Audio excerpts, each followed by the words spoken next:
All right, things are going to be interesting. We're going to continue cleaning up my whole ecosystem. The bigger tenor of all of these things is to explore how to do basically vibe refactoring, right? Like, ideally, what I would like to do in this case, let me grab my tea.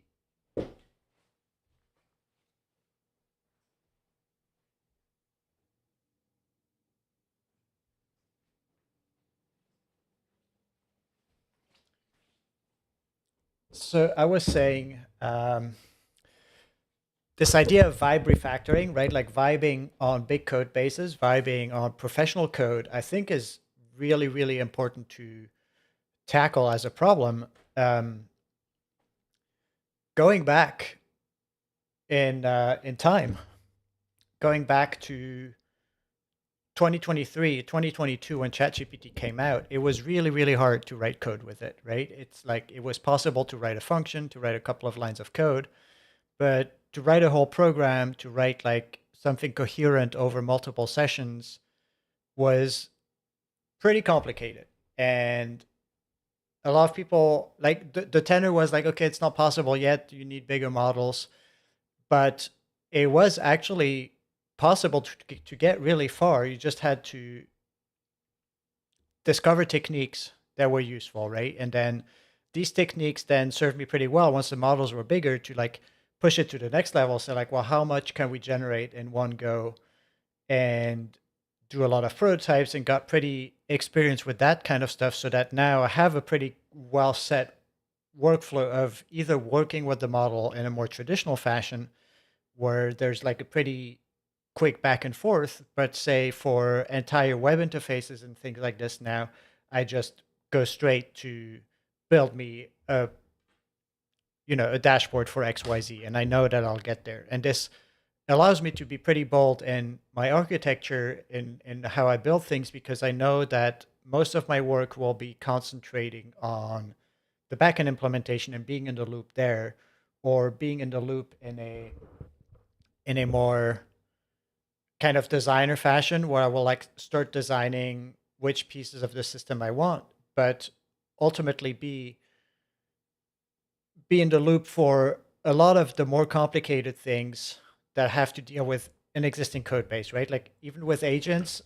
agents are actually kind of compounding the problem of you can let them do things, but once these things become kind of complicated and require a better knowledge of what is there, they're very easily going to add slop to it, like maybe remove functionality, duplicate entire parts of it. And but what I really want to do is like things like, oh, I have this existing MCP framework, like please upgrade it to the latest version. That's like very much what I want to do. Like I don't really care about knowing all the internals of all of it, right? Because I ideally it should do the right thing.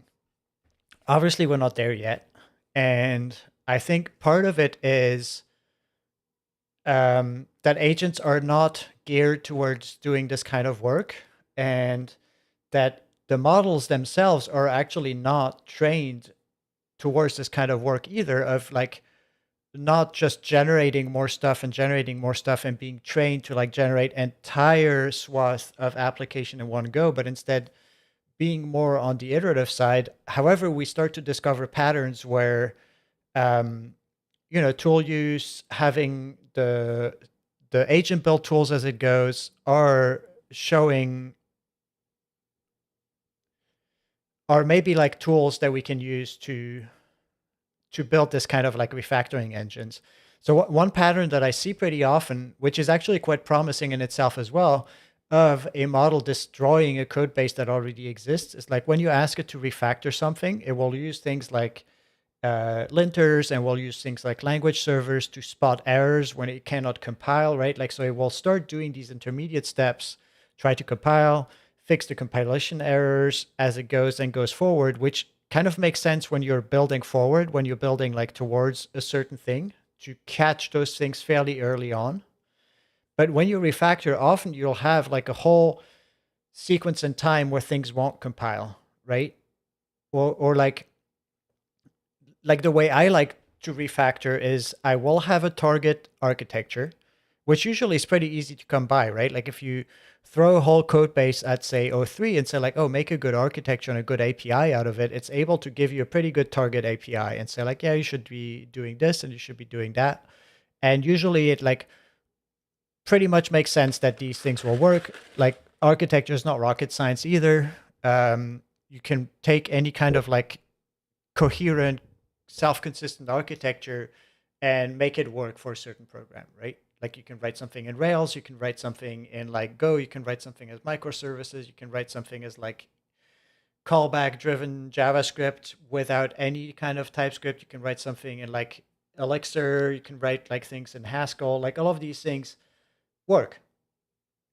And they're usually not rocket science to say like, well, how do you build like a web server using callback driven Node.js? Well, that is well in the training corpus and it's easy to design the routes and then have the target. But if you say, oh, please rewrite this Ruby application in Rails to become a Node.js event driven, callback driven application, that's not rocket science, right? Like I know what the target is, I know how the Rails thing works, and I kind of know the functionality, and I even have tools to test the functionality. So it's eminently solvable by an LLM, I think, which are language transformers. But the problem is that the step sizes currently and the way the agents currently work kind of goes against that. It's like either they'll like stick too close to the Ruby, or they'll try to make everything work at every step of the way, which is maybe not the most conducive thing either. Is like maybe you want to have like a long time where everything's like mocked.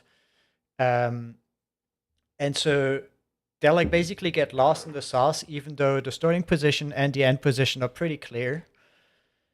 And models are really good at like looking at one part of the code base, understanding what it does, and proposing at least a plan to transform it forward, right? Like you give O3 a certain section of your code base and say like, well, what's a good API for that section of the code base? And it will do a pretty good job at it. Um, but so to go back to what I want to do tonight is that I don't really know all the changes that have happened in MCP. I actually didn't pay too much attention to MCP in itself, despite building like a whole framework with all the transport protocols, right? So I'm gonna open the code base and we're gonna start having like a little look just to refresh my brain and to refresh well, not yours, but um, just to have a little look. And at the same time, I am going to create a document where we're gonna have like refactoring ideas, right? So just ideas of how we could attack this problem of having a surefire, repeatable, trustable, like semi-trustable way of telling the LLM, like, please make this work with the new spec, and then coming back to it and having something that is decent, right? Um, because I think that is not the hardest problem, but it's also pretty challenging. And if you look at my current go-go-mcp part, it's actually already kind of like a little bit of a mess, right? I'm not sure how much of this is fully vibed, how much of this is coherent. It's been a really long time since I've been there. There's like fully irrelevant parts in there, like the scholarly part, which we might want to move out of the way at the beginning already. So maybe we'll start that. And I think a first way to maybe approach this is to just do some rough cleanup in terms of getting files out of the way. And so that could be like deleting things, just recognizing things that have nothing to do with the project at hand, and moving those around. And this is still manual work.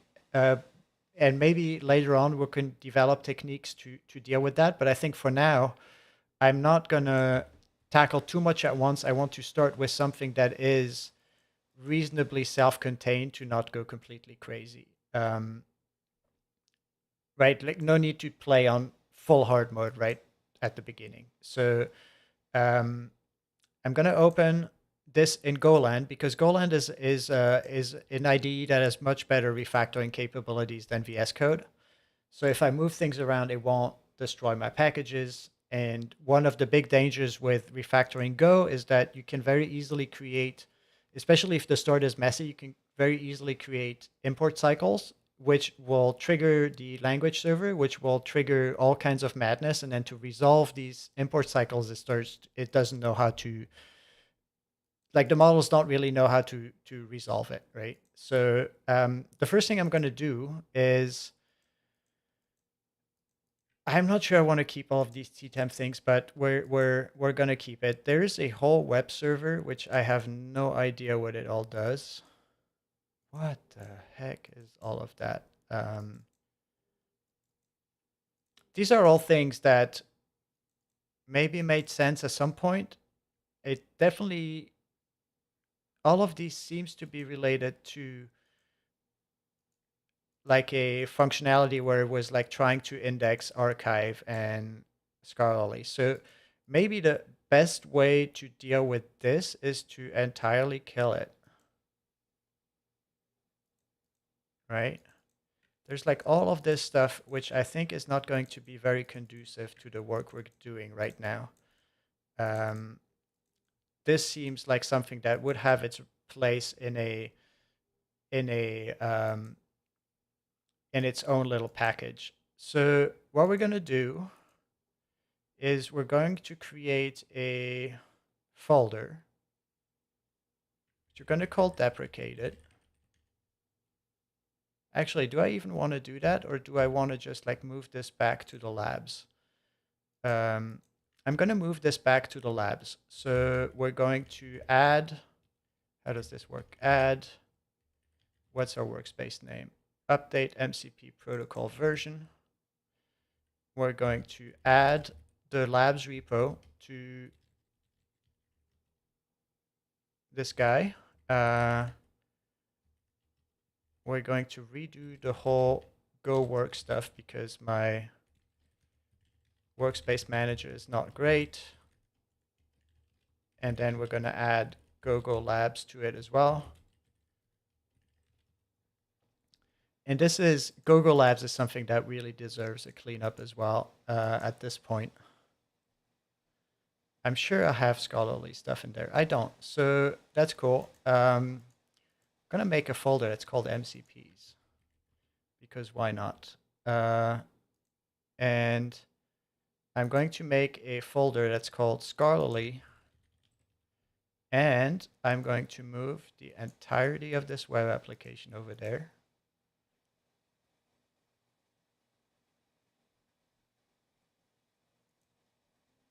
Did that work? What is it doing?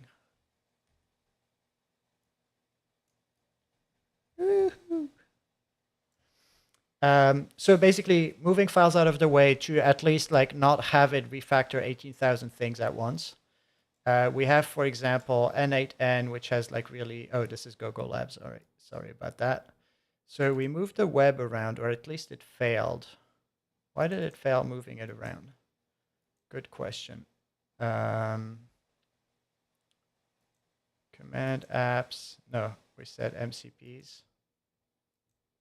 Scholarly web. What the fuck is all of that? Oh, I moved the wrong web folder around. I moved the Google Labs one around. All right. That makes sense. I was confused for a minute. So this is basically my big spaghetti folder at this point, like my big spaghetti repo. I don't know if I even want to clean it up one day, but we'll see. So let's move the right web folder over here. I'm going to move the web folder out of my MCP repo where it has like nothing really to do anyway. And we're going to move it over. There's also a re-ranker server. So this is like something else where I am going to, I don't even know what that is. I'm going to call it like experiment re-ranker. Re-ranker. That's because in the early days, this whole MCP was like more of an experiment. So I kept piling on like experiments in there. And then at some point, it started becoming a real thing. And I should have, cleaned things up as I went. So we're moving the Python over. Oh, is this the wrong Python again? I moved the wrong Python. yeah, that was the wrong Python. All right, you go back.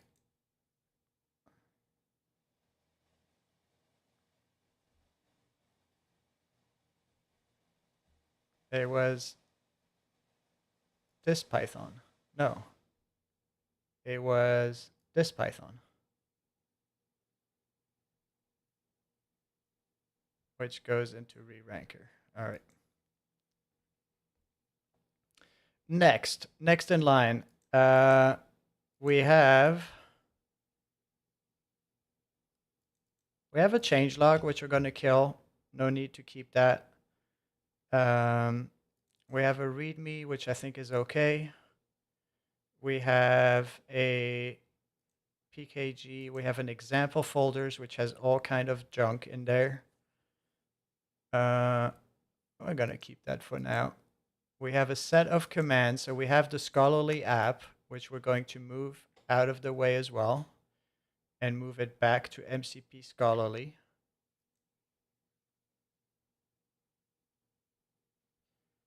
We have experiments where we have some scripts and bootstraps. We're just going to delete that in its entirety.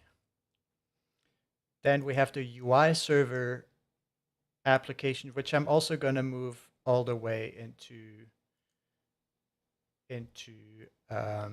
go-go labs, because that is kind of an experiment of having like dynamic UIs and is not related to the framework as such. All right, but still the concept is like try to lighten the load, at least for a first try, to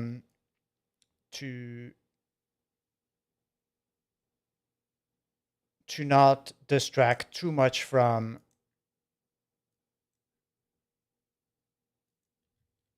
the model too much. We have mcode MCP server integration. All right, this I can delete. JSON RPC batching cancellation. So they removed batching after I implemented batching. It's like so annoying. And now let's look in the, so now we're going to try something interesting. I'm going to commit the stage we're at in the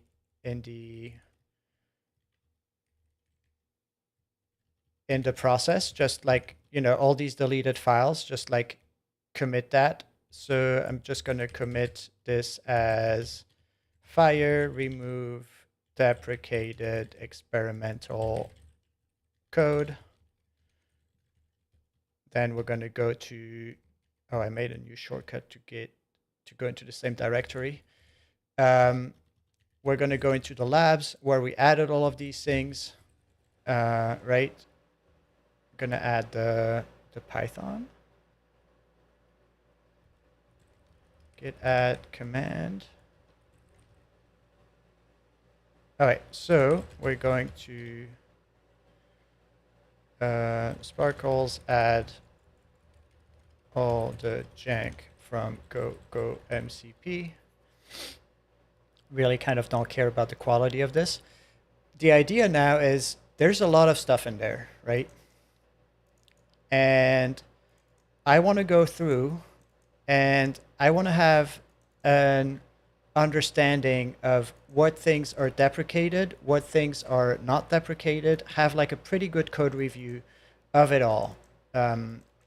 And right, there's a lot of things here that I think this is something I was in the loop in when I built it, right? Like this was before I started messing with agents. So I think it is reasonably clean, but I'm sure there's parts of it that are deprecated, some parts that, you know, I want kind of have like another assessment. So I still find like scholarly stuff in here, which is fun. Why is this still here? Like how much of that scholarly stuff do I have? So I'm going to move it to package. It's going to be like a big boo-boo, the scholarly directory here. I don't care. I pushed this pretty far, the scholarly archive scrambling stuff. So we're going to do the same here again. Just going to add command sparkles add scholarly package. Here we're going to do fire remove scholarly package. And there's like a lot of handlers. Like, I don't know what the UI handler is for, right? Like, does this even make sense to have it? Is it used by certain things? So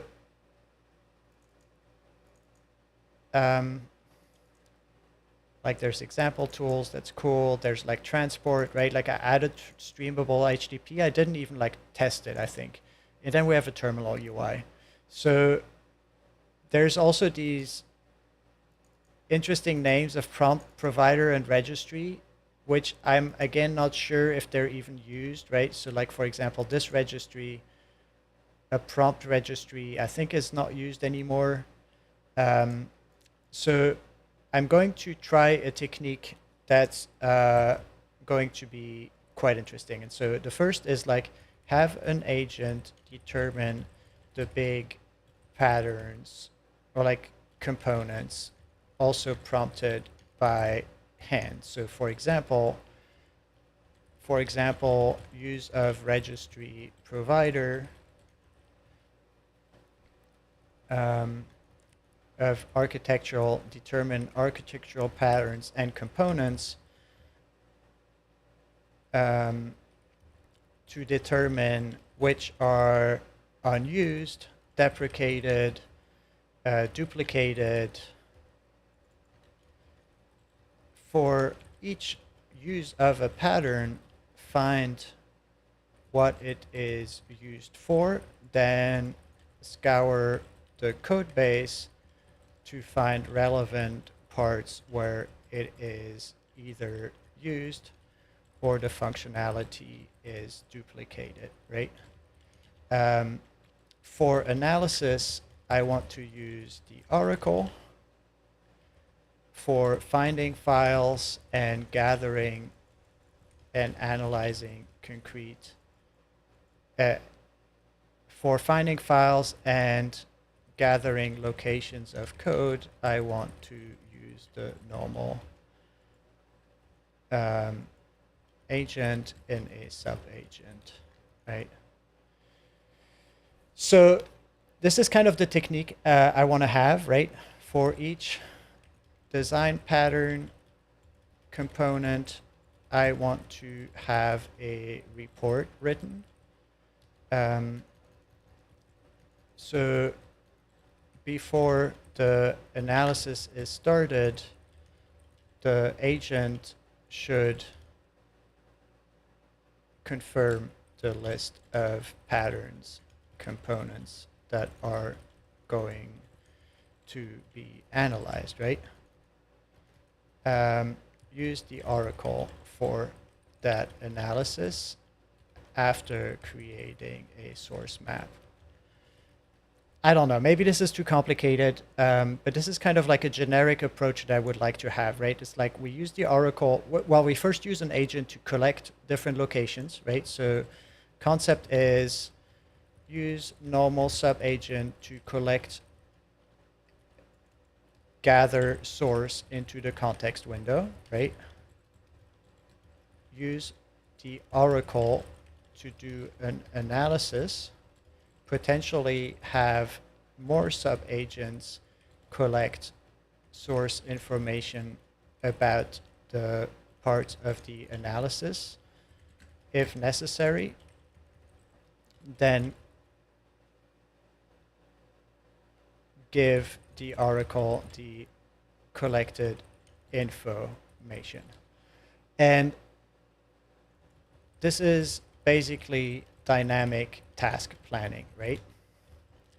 And what I want to do is like give mcode, which is not able to use my MCP right now, which is why I'm doing all of this crap, is I want to give it SQLite and basically have it store these tasks in SQLite and then pull that in sub-agents and also write the reports and the step into SQLite, right? So store tasks as a dependency graph in SQLite, store agent steps in SQLite, store gathered locations in SQLite, and then store topics reports in SQLite. So for topics agent steps in SQLite. So, I mean, I repeat SQLite quite a bit here. And so agents take their tasks from the database. Each task is labeled as sub-agent, as gather information, or Oracle analysis. Store agent steps as they work. Store topics reports, topics to analyze, and then later on reports. So store topics. Each task contains the instructions to be followed and can be, for example, analyze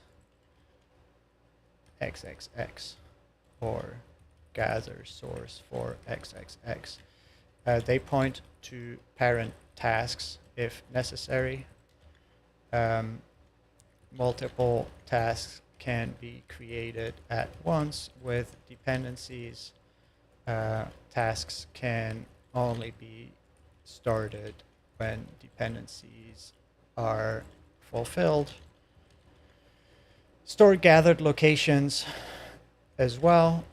Source code, location plus short explanation. Store reports as well to capture progress. All right, so kind of complex, but here's the thing you can do, right? So I'm going to go in my agent here, and then I'm going to go to something that's like not as aggressive as Sonnet. I don't know, what should I try? I'm going to try R1, right? Something interesting. I don't do this very often, but might as well create that. So I'm going to go here and like create a SQL schema for the SQLite DB we want to use. And we're just going to experiment.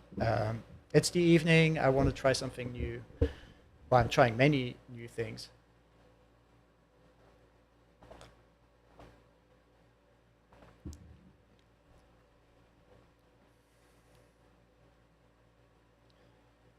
So apply to refact. No, what are you doing? No, and now I can't copy paste it. Oh my god, cursor, like what the fuck are you doing? And now I can't copy paste this stuff? What if I do this?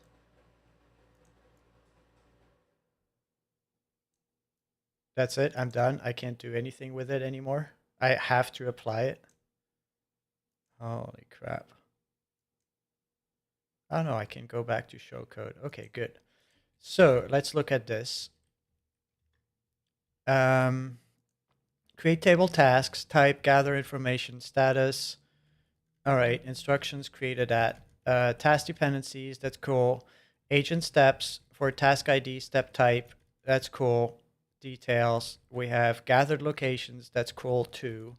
I don't know if I want to have it like that detailed, so I'm just going to call it location. Reports, that's cool too, and then report locations. I don't think I need that. No, I do. Why not? Create index, IADX, blah, blah, blah. Can we do, I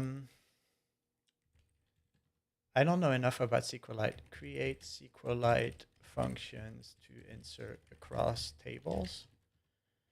Because I'm going to create views and functions just to make it a little bit more palatable for the agents to work with these tables, right?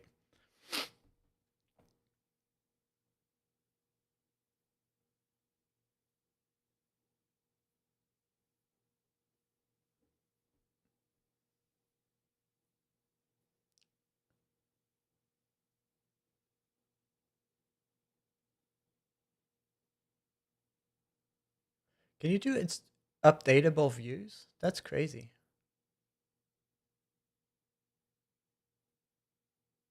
Okay. Create a set of nice views for querying, but also inserting into the database, which will be useful for each type of agent.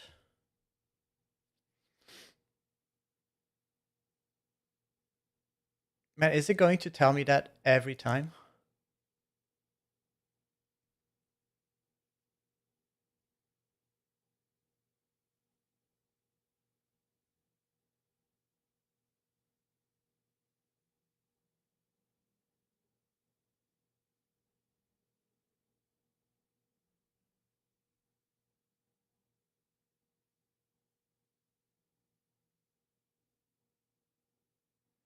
I don't know how useful the last ones are.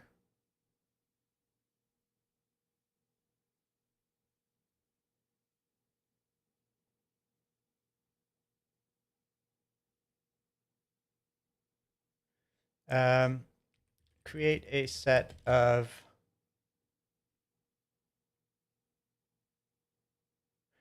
should we do Python scripts that the agents can call? Should we do little Go scripts that can use the database? Yeah, let's do Go. Let's do a little Go command line tool to do this. So I'm going to go switch back to Sonnet, and I'm going to say create a nice Go command line tool in go labs command apps agent task SQLite using with a set of verbs to insert tasks, query tasks, pending, etc. Insert locations, multiple, create reports. Basically, nice front end verbs to deal with this database. Don't go overboard. All right, and then the database is temp agent work .db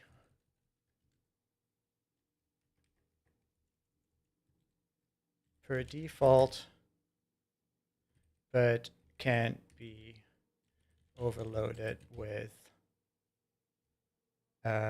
agent SQLite DB as an environment variable.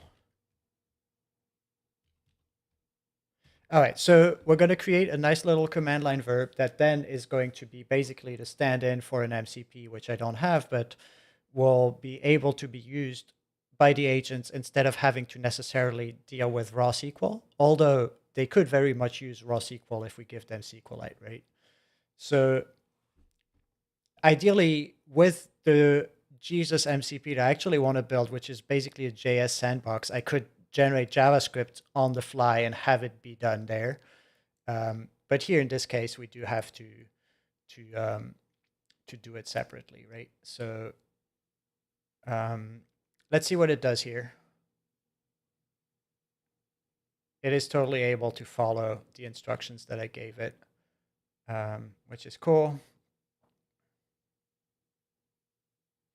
And I'm going to switch to Max before we kill the context window. I hope that this, will catch on the next tool call or something. I don't know.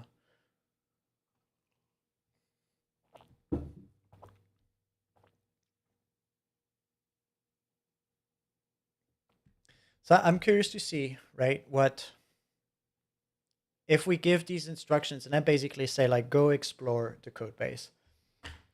Kyle, so how am I going to orchestrate the sub agents? I will just tell them to orchestrate themselves. So using this like plant UML graph technique that I was showing, like I'm just going to experiment with that, right? And then hopefully because they have a database and are able to like refresh what they're supposed to do, they will be able to figure out kind of what to do. We'll have to see. Like, I want them to orchestrate themselves through the database, and we'll have to see if they can do like things like transactions marking is something like maybe I should have like an agent ID kind of column and like maybe an agent table so that they can like describe themselves. And yeah, that's actually a good idea. So, and this little tool that I'm vibing right now, right? Like this might prove to be something like much more interesting.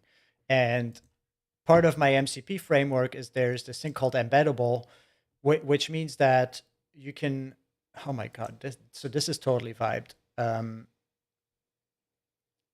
have no idea what this is all about. This is, but this is a way for you to, if you have like a standard command line tool, you can turn it into an MCP with like a single line of code.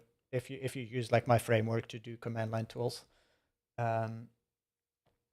So I hope that as far as getting a stack trace and see if it happens in practice, I'm actually going to inspect and create a dashboard to see this SQLite database as the agents go. I've already done this like quite a bit of time. It seems like Sonnet is fucking stuck here, so I might switch to AMP code to build this. Yo, bro, are you gonna time out? Let's see. Stop. Continue. And let me restart my Go language server and my Temple language server.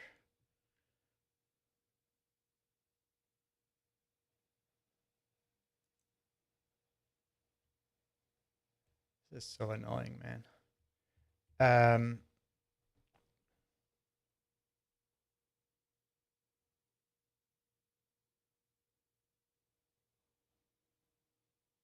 I love that it returns like interface. That's so weird. I wonder, I hope that it's not the context window already overflowing. Did it do that on the previous one? Oh, it failed, so.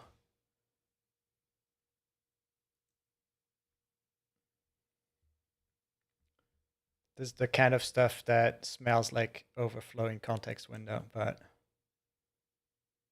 that would be really early. Where was it at before I stopped it? Oh, it doesn't show it. Man, cursor, you're just like disappointing me more and more.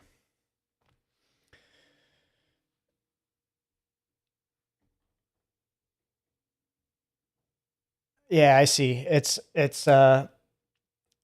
all these rumors of like Sonnet getting dumb or not. I don't know how much to believe those.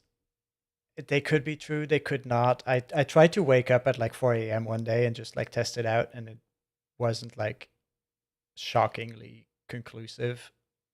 So I don't know. I mean, it seems fast as far as Sonnet goes. I haven't seen it that fast always. I don't know if these are like great verbs, to be honest. Did it do the start end line stuff also? Oh my God, I don't want start line, end line. So let me add a to-do thing here. So I want to remove start line, end line from locations. I thought I did that. Oh, it's because it had it in this context window. Wow, what a. Remove this, add an agent's description table, have agents assign tasks to themselves, have CLI tools wait to acquire the DB if locked.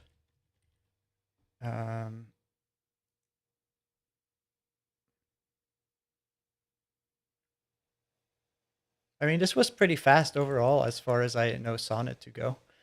Yeah, you shouldn't have used an interface, you bro.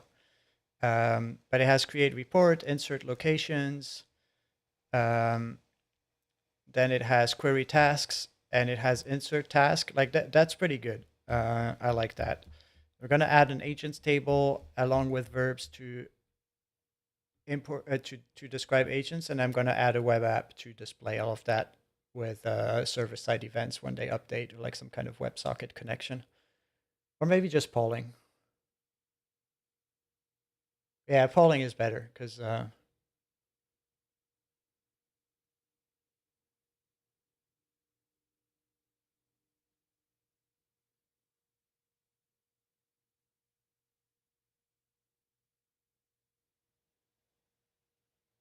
and maybe what we should have is like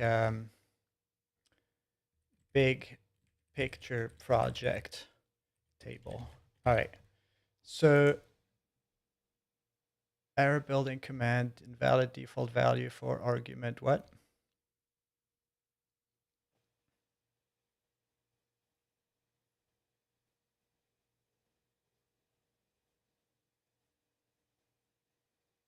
No, what are you doing?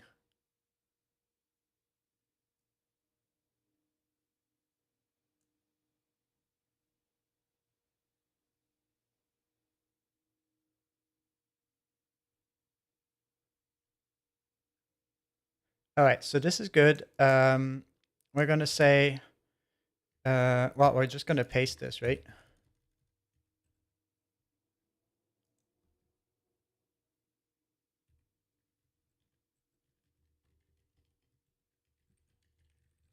And tasks are related to it. Update, query, task, insert, task accordingly. I kind of like Sonnet for this kind of stuff just because I know I'll just like go forward and potentially add a set of nice little features that I didn't think about. And then I'll probably start a second conversation to have like a nice little web UI. And I mean, how much is this costing me? Because I was like, oh, I can use Cursor and because it's saving me money. But now that I think my plan refreshes in 5 days. And I'm at $1 of 150. And then if I look at the usage, all right, they're starting to cost stuff here. But before that, everything was included. So that was pretty cool because API costs were $125, but it cost me 0, and I think I'm paying like $60.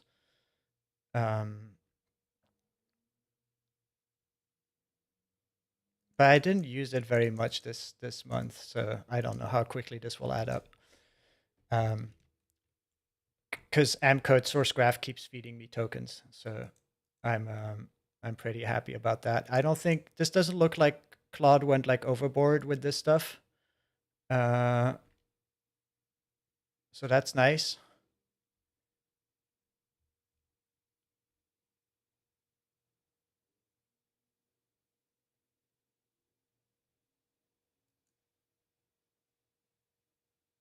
The project ID stuff is like interesting because you kind of want to set it once, right? So, and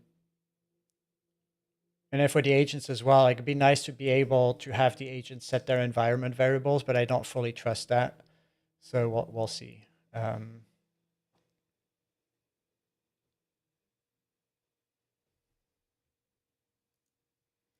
So maybe we should identify agents by slug. Identify agent task project by slug as well.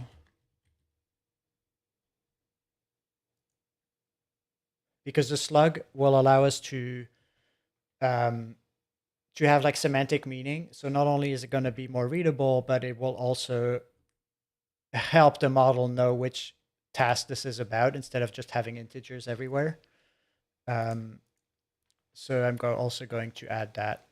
And then I think we're going to start to get to the end of our context window for sure here. So I'll use that to just write a documentation before we move on.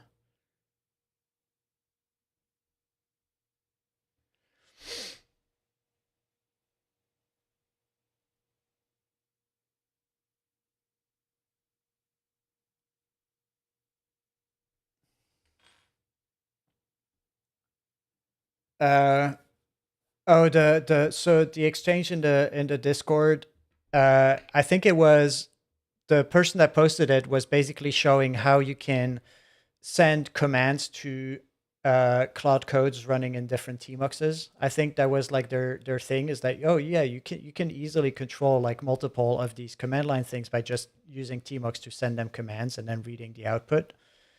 And I piggybacked on that and said, like, you can use different panes as well. And then I don't know, I don't remember, but it was like basically use tmux as like kind of a killer thing. I haven't tried it in well, I guess we might. I don't think we'll use it later on because with MCP, it's good to have the logs in one pane and then see it call the MCP in other panes and like having a sense of multiple interactive things going on. So once we get to actually testing MCP, and if you know of a way to programmatically test MCPs that they correspond to the spec, that would be great. Actually, let me launch a deep research here. Programmatically validate MCPs against Anthropic's latest spec. Are there tools, frameworks?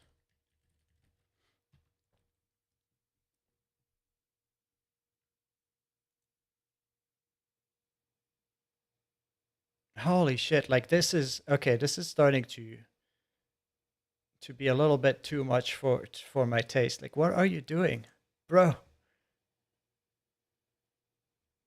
I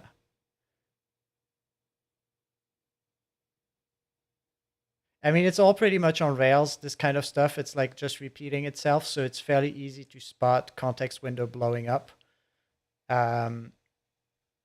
especially with a linter. But still, like this is starting to be wild. All right, so it's an agent task SQLite. Right, like this is the kind of stuff.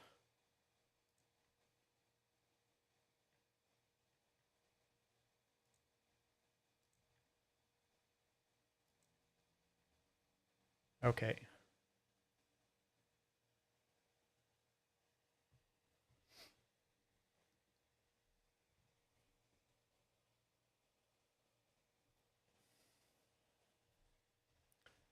All right, does it build? And then we'll stop. Okay, cool. Now write a README for the tool that showcases the commands and gives some examples.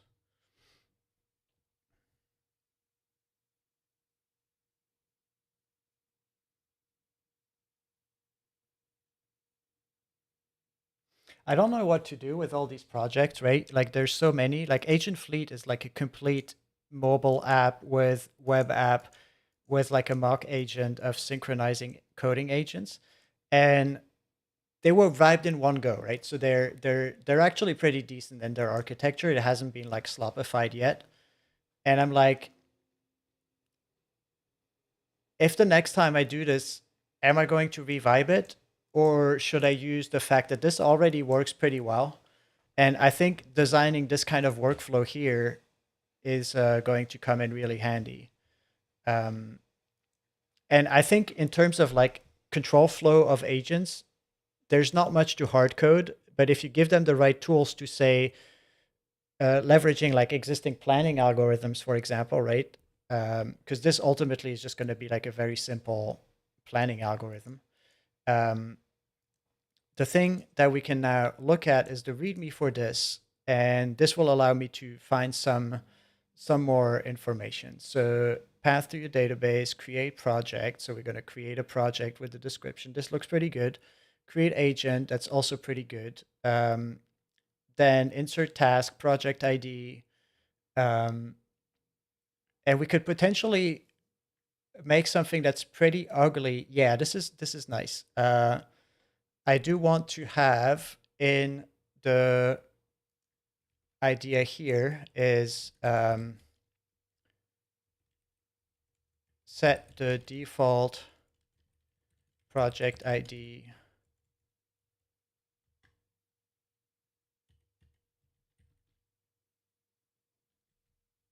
Oh man, I don't know.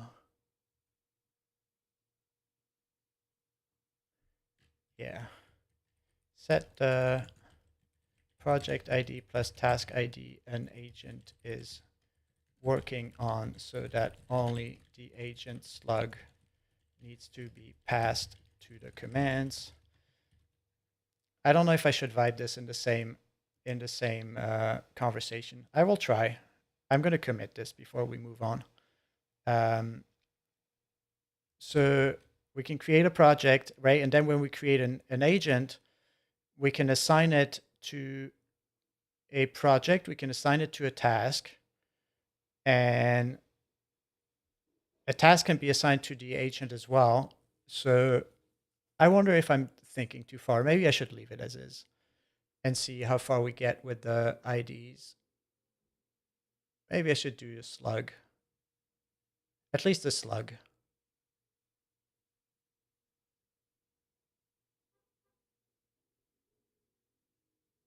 I like this. I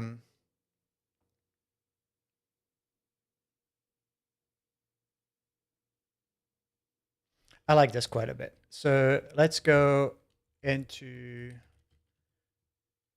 go-go labs and say git add command abs agent task SQLite, and there's a binary in there, isn't there?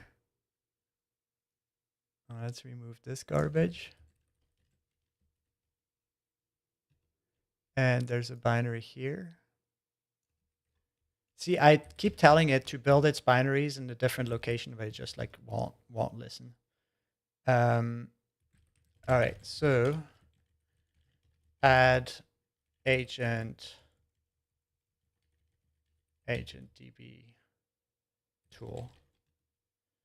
So we're gonna add something.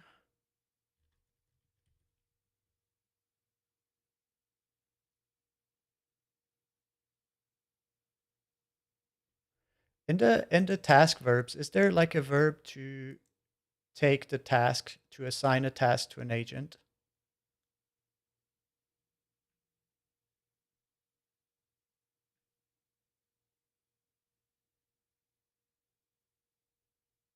So reports should take, no, they go through the task, right? So we do need assign a task to an agent, either at creation time, no, not at creation time, and set it in progress at that point. Okay. Okay, so we're going to take these things here.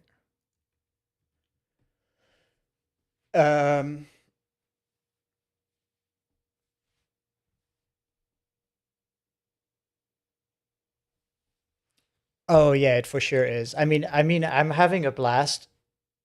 I really am having a blast of building all the things that I want, and it's really fun. And I don't know what to do with half-finished projects, right? It's I don't know. I feel I need an agent. I definitely need something to manage my to-do list better. That's for sure. Because I keep having, so I remember most of these tools in some way or another. I forgot a lot of them. But as I'm building on things, I'm like, oh, I should add this feature to this tool that I built before that I keep using. But I'm in the middle of something else. And if I start adding it to do or as like an issue, I start just have like too many locations. And I kind of want to have basically an agent that tells me like, like here's a couple of ideas. Like I want to manage my ADHD with like a tailored agent that knows how to tackle my ADHD. Um, and maybe that's the most important thing to build at this point. I know that tomorrow the most important thing for me to build is to post process or like refine my workflow to write long form articles out of transcripts. And I know that with GPT 4.5, I actually really like the sound that comes out. So, well, I think a lot of the people who are attracted to LLMs are of a specific type. um, when you see the tools that people vibe for themselves, it's like all variations of similar things. Like how many workspace managers have I seen now, and how many to-do managers have I seen? And like, I think LLMs speak to a certain type of brain for sure, and it's also a brain that I think is prone to get distracted. I mean, I'm making stuff up. I have no idea of like neuroscience or so, but it feels like there's an understanding of programs being like, uh, oh yeah, I got my autism diagnosis like 2 years ago, and it made so much sense in hindsight, uh, but um, I think there's also this understanding of like software being something really malleable, and like that generating a lot of software is like a good way to build good software, which I think a lot of more linearly oriented people have a hard time coming to terms with. I don't know. I'm making stuff up, but like I'm yeah. That's. I mean, is it cool these days to have that diagnosis or not? But for me, it was life changing for sure. And I can't recommend. I mean, for me, the big deal is sensory issues, audio especially, like can really like completely throw me off. And I've got these like minus 40 decibel kind of gun range ear protectors, and that was like maybe the most life changing impact. Like there's so much in my life that I could have avoided if I had had these. And then I'm sure if I had had LLMs, my life would have been very different as well. Man, it's really milking this context window, isn't it? Like, how far did we get?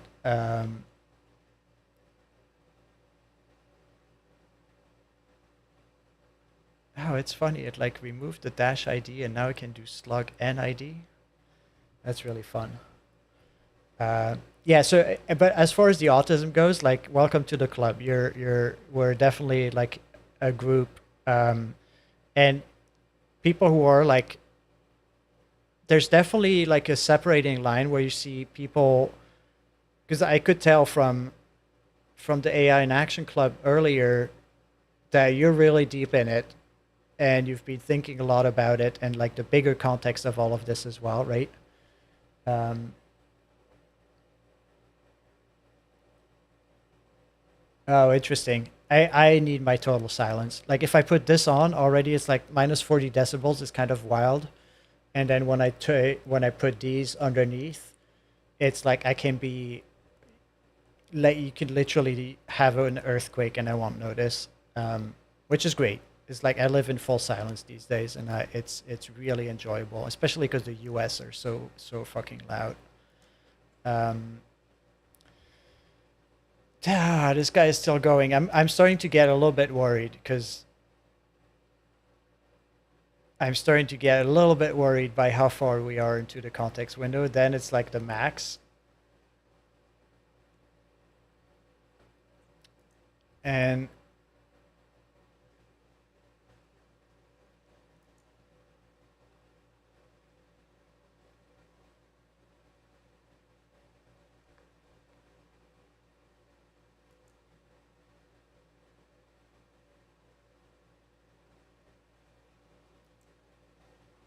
I feel like I should have like the good thing in Cursor is the I found the revert to work pretty well all the time. Like I don't think the revert has like let me down ever. The only times I fucked stuff up with revert is because I had like local history and all kinds of things. This one I'm a little bit more worried about.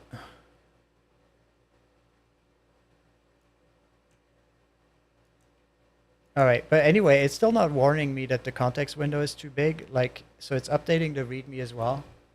Um,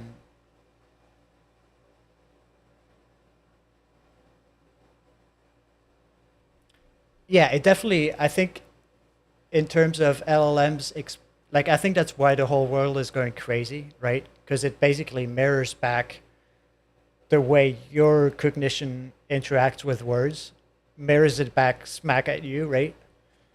And so anything you want to see in the model is going to be kind of what the model gives back to you. And so if you're able to abstract yourself from the words, which programmers can either do very well or not, like programmers are weird with language, man, because we have this understanding of language being very precise, but also there's like system programmers, right? Like people who think in systems more than like the code in front of them, who are like, yeah, I've got like, I always had this view, like the code can be shitty. Doesn't mean that the system is bad, right? Or conversely, the code can be great and the whole system can be completely garbage. And that was always hard to communicate, to say like, well, we have this like fucking ugly API in here. It doesn't matter. You know, it does the job. Like, well, there's no need to refactor this thing. And then people would get really upset that one component was like horrible, that the API was like full of messy stuff, and then just like spend their time refactoring it, and it wouldn't like change anything. It would be like, okay, cool. Like now we have curly braces and not like XML tags. Like who cares? And that's really hard to talk about for a certain kind of people. Like I think it's just like a barrier that doesn't compute, and this barrier is like turned up to 11 with LLMs. And it's really really weird. And I know one of the really interesting things was at my previous job, I worked at like a small family business doing retail, and so I showed my boss like, look, ChatGPT is like wild, and by way of like showing how it's probabilistic and like tackles on words was to always have like an exercise of being like, when I go into town, or like when I drive into town, I drive in my dot dot dot, and then I would ask people like, modify the sentence with the least words possible so that it says horse, or it says rocket, or it says like Harley Davidson. And so you'd be like, oh, as a cowboy, when I ride into town, I ride on my, and it would put like horse in it. And so I gave this to my boss and said like, look, to better understand what a language model is, like try having it complete like these 5 different words. And what my boss did was like, he took what I said in the chat and he said like, hey, can you modify the sentence so that it says these 5 words into ChatGPT? And then ChatGPT did it. And I was like, holy shit, this technique took me like months to come up with, to be like, oh, you can ask the model to like optimize its own prompts. And that was like the first thing my boss did. And I was like, damn, this person understands how a language works. Not only that, but like also how to leverage something that creates language. Like I don't know, it was really weird. And it was like he always was able to follow me, even though he has like a little bit of technical background, but he's mostly like a hustler, right? um,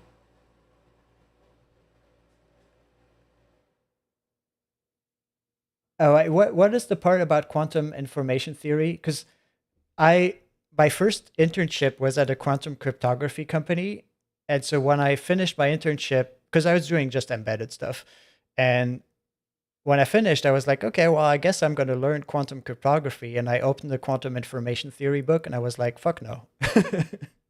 I was like, this is math. I'm not doing this.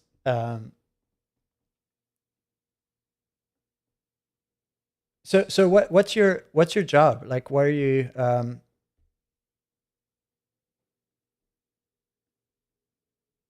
Yeah, it's I mean, I'm glad that I worked at this family business because I could basically do whatever the fuck I wanted.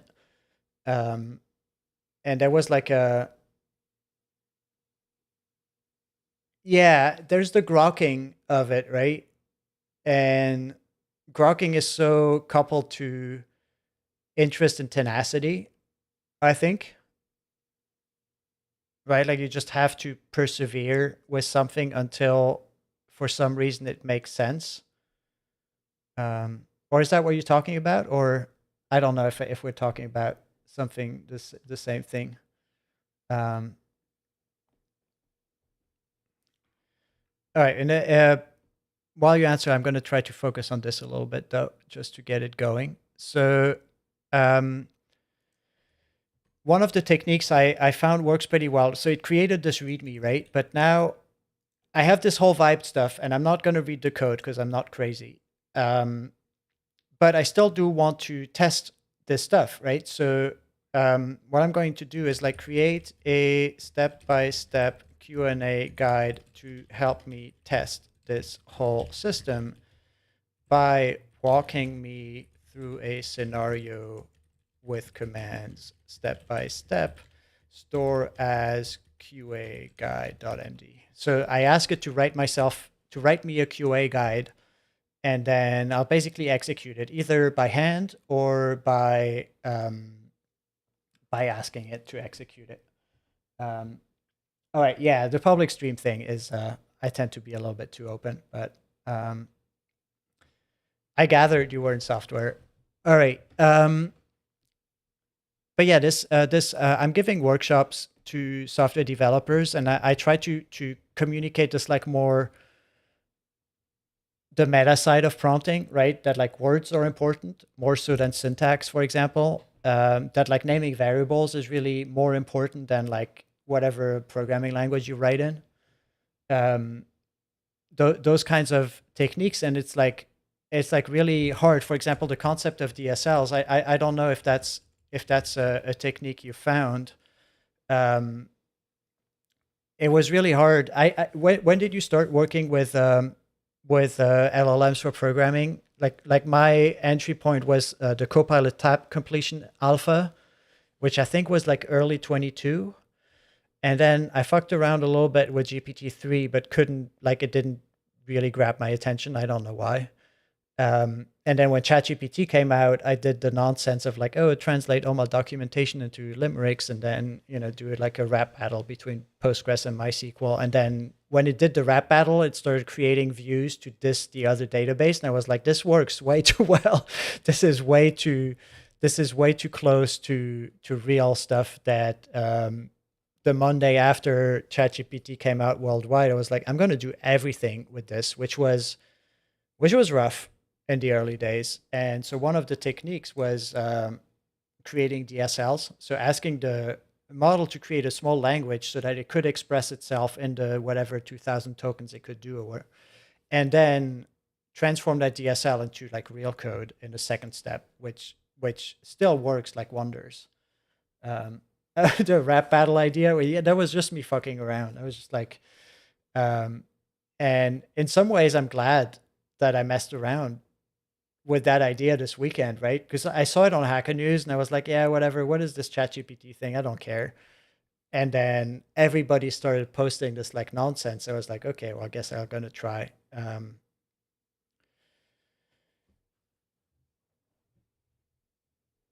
Yeah, I mean, I see it this way, like not being a dev, it's this weird thing. If you consider devs to be people who program, which most devs do, right? I consider developers to be people who use a computer to make something happen, right? Because at the end of the day, you have a piece of display with some piece of silicon, and no one gives a shit what the software is. Like, I don't understand what my CPU is executing. I literally don't care, right? I just want this thing with a display and a little keyboard to do the thing I'm interested in doing right now. Or if I had like something like this, right? Like I'm interested in like basically when I press this button, it should be doing controlling a motor or whatever.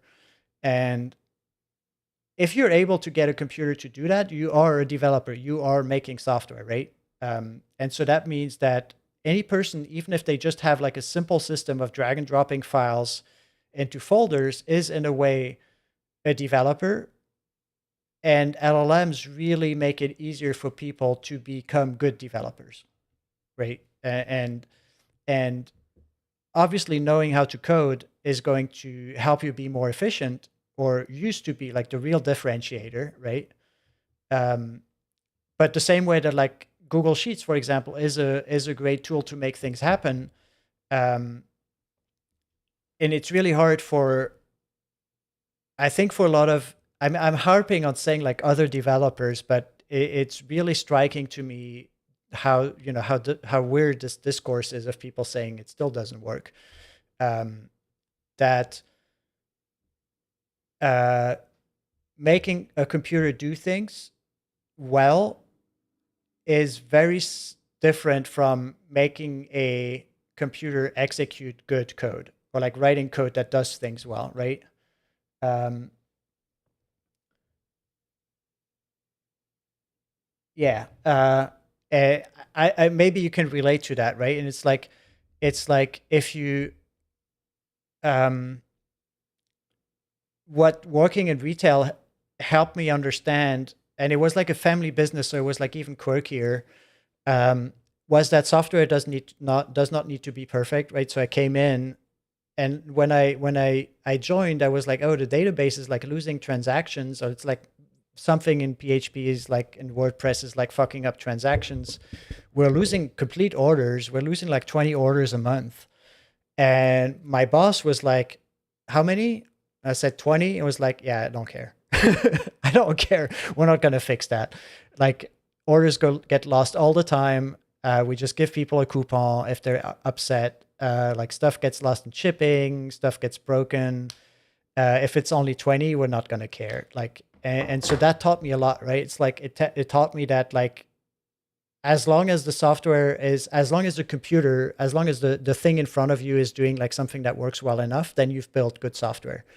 And and the fact that you can talk to this and get like halfway decent software out of it is absolutely amazing. And it also means that the demand for software is infinite, right? Because everybody deserves to have this piece in front of you execute the exact instructions that are needed in the moment you're using it. Like, it doesn't even mean that I need to have a software that I reuse every day to do the things I want to do, because at the CPU level, it is transient.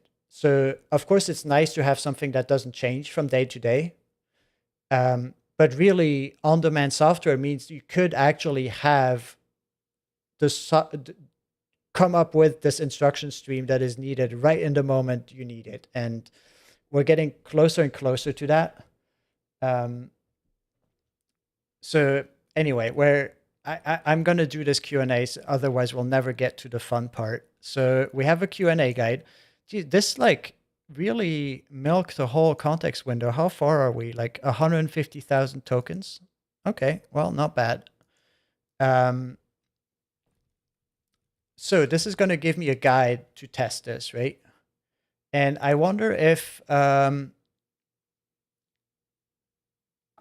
how, if I should just have an agent test it. I'm going to just have mcode test this, right?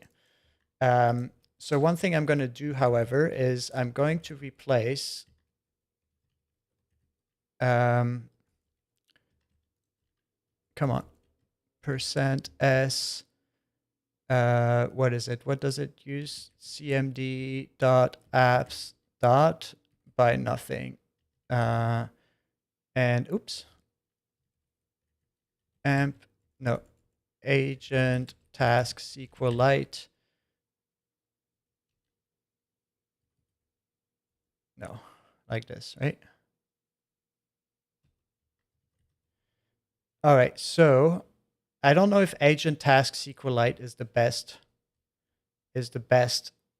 name.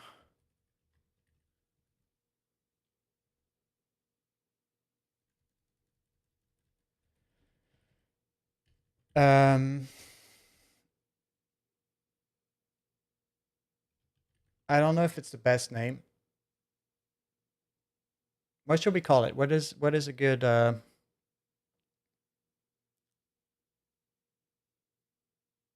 task manager?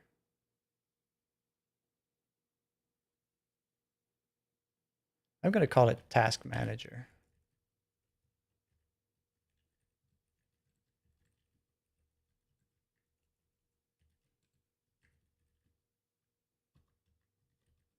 All right. After running all of these, verify, then remove this database locked.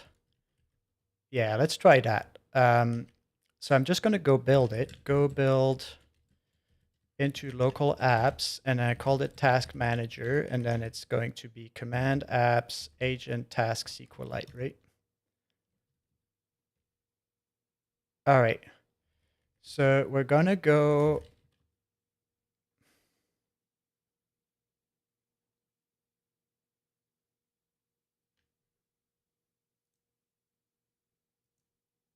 How I'm going to do this? What's the best location to create this? I'm going to just go into, whatever. I'm going to create amp session here, and I'm going to say I built the task manager and want to test it. Use the default DB, follow QA guide. Doc is agent tasks SQLite readme.md. After some of the steps, call sleep.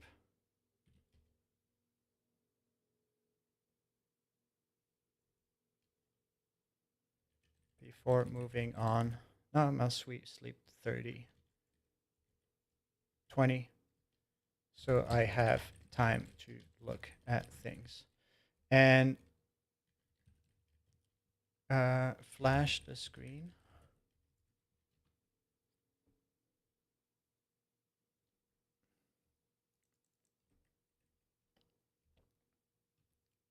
Does this work?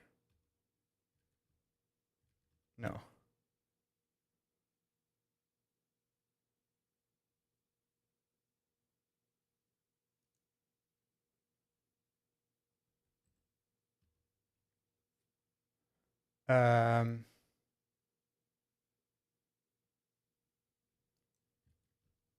I don't see this doing anything here. Multiple flashes, visual bell,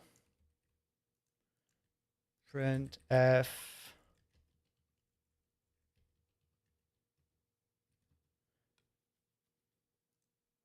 Wayland if using GNOME.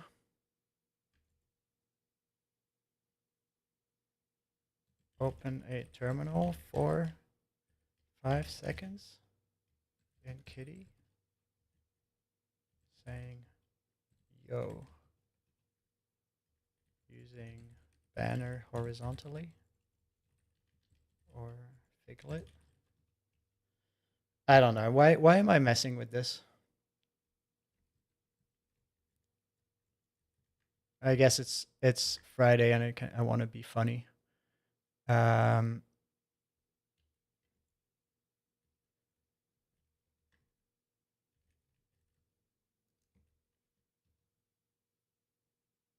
Ooh, I like that. Ooh, I like that. What is toilet?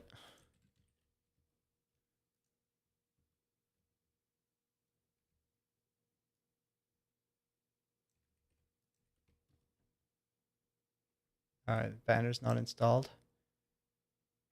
Can you make the Figlet bigger? Oh, it even has like a full screen version. That's crazy.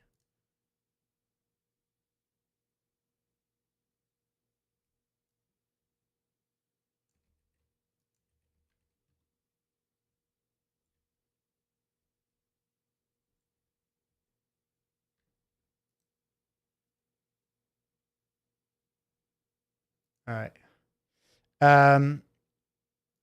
Gonna call this Flash. make it a flash sh that takes time plus text. Hey Selby, what PC questions do you have?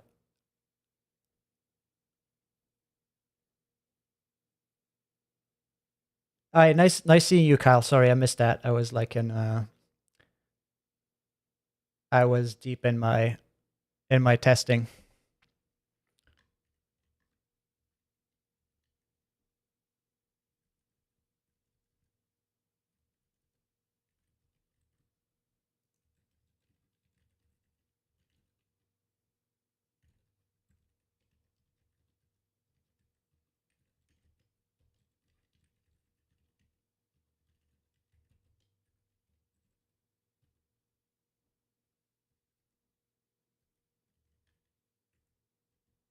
Oh my god. Come on.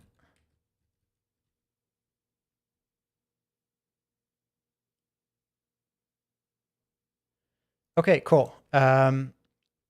Call sleep 20, call flash.sh20 topic, short topic. All right. Let's see if that works. Let's see if it tests my task manager.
Oh, this worked. What the fuck? What the fuck?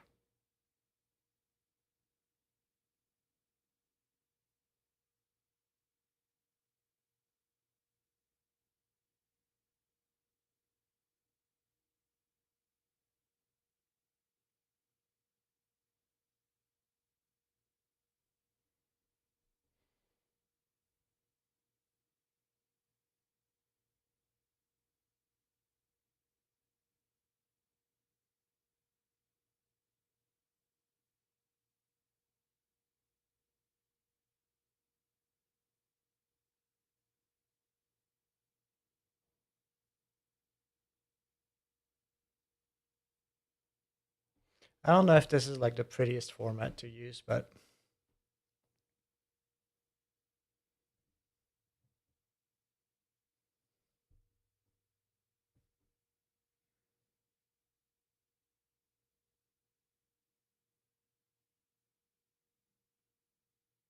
what tool is it running? Is it like, is there something going all right?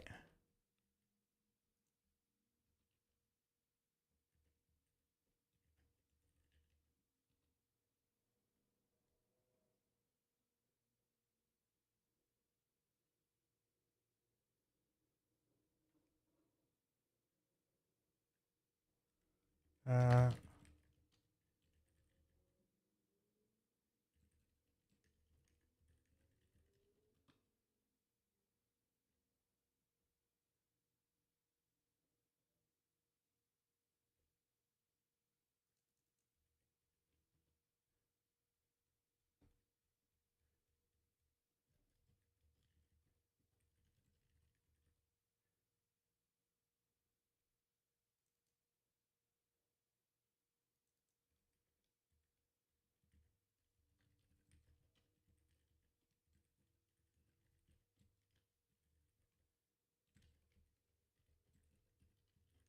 Yeah, something's hanging. That's weird.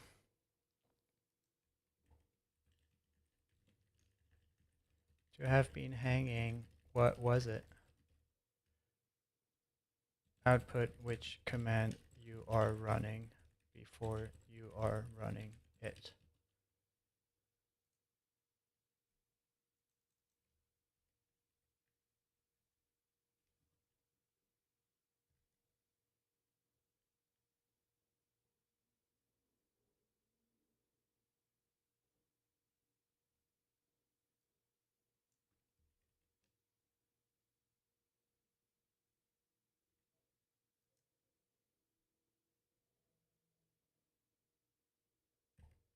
It's hanging 2. Use 0 log debug logging to debug, add dash dash log level debug to the commands. Yeah, odd.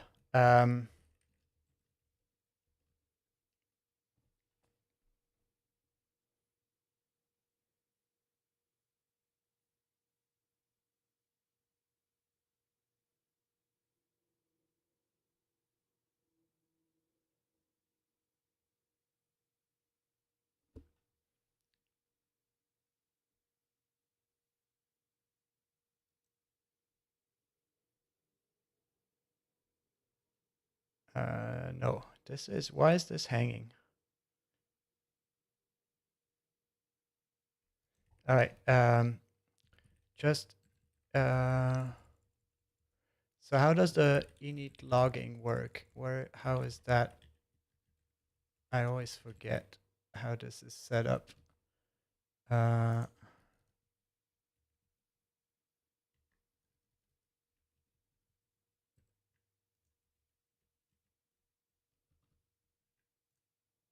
And then logging is this.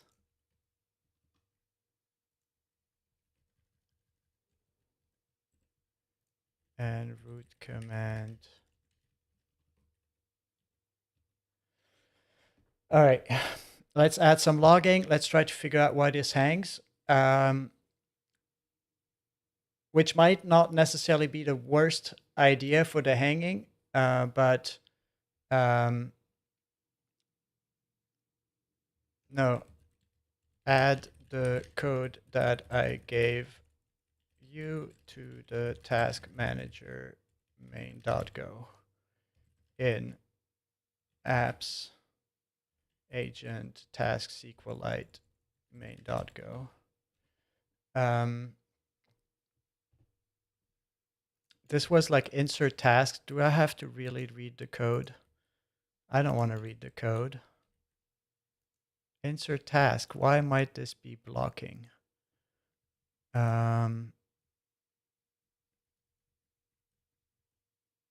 TX commit.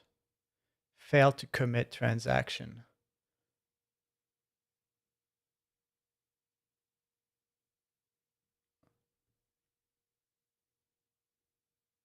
What is it logging add logger flags? What the heck are you doing? Why are you trying to do that? No one told you to do that.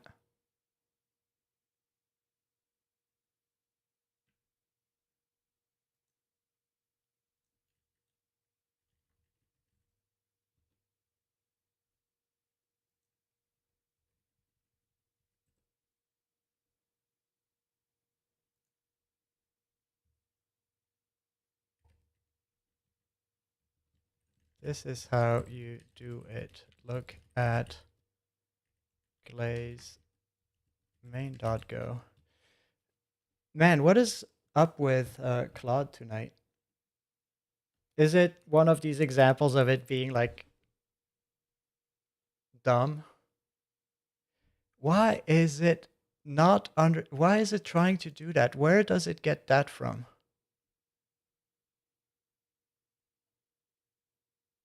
Oh, it got it from here. Okay, no, my bad. My bad. I was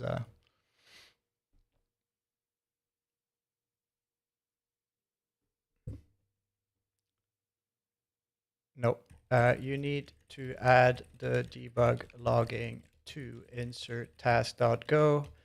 Also, is there a way to time out the transaction? I think that is also a good failsafe.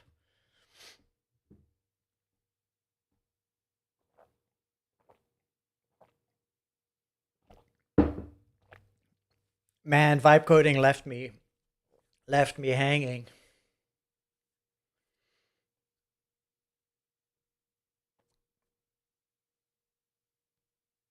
But I think this is going to be an interesting tool. This is going to be a very interesting tool, and it like kind of goes into the direction of the Redis CLI stuff that I was talking about before, of like synchronizing agents, which I have in JavaScript, and it might also be. I really wish there was a way to asynchronously inject stuff into a conversation, um, instead of telling the agent to pull a resource.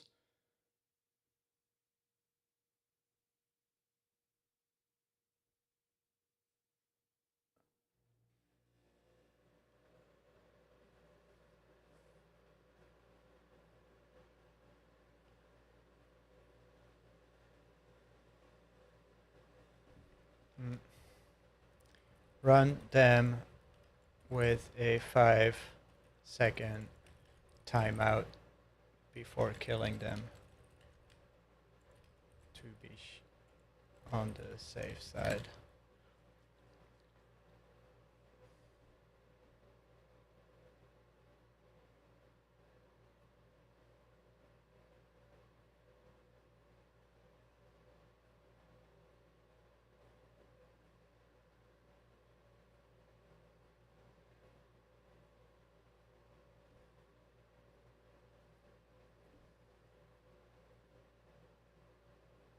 All right, so now hopefully it's going to be debugging itself and fixing itself. That would be pretty good. I think I might as well commit, right, the current status, since it doesn't look to be too bad. Why does it have this binary still in there?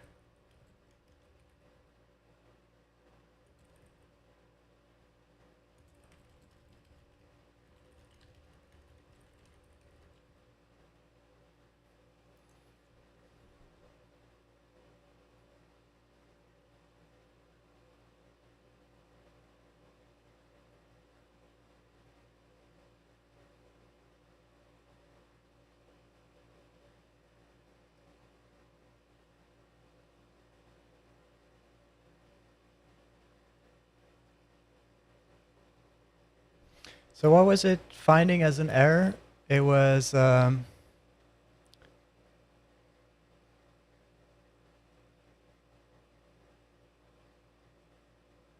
it's not using context with timeout, but why does the query row hang in the first place? Why does the query why would the query row hang in the first place?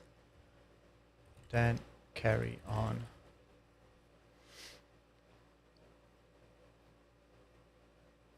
So I guess we're out of vibing here, which is fine. I'm not in detail mode yet either.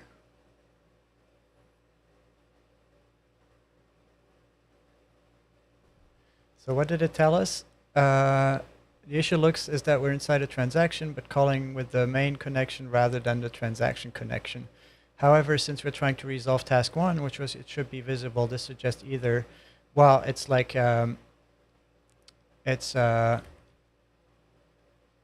what's a better, sure way to propagate the transaction DB and not the parent DB? We need to handle these issues in other command line tools as well.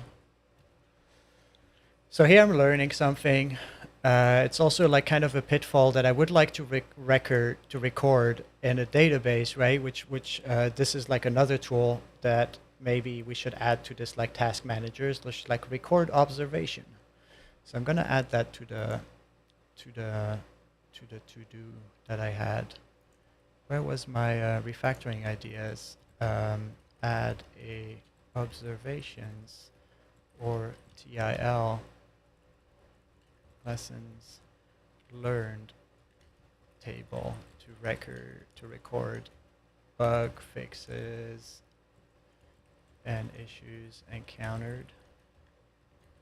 All right, option 1, create an interface that both SQLDB and SQLTX implement. Query row context to resolve.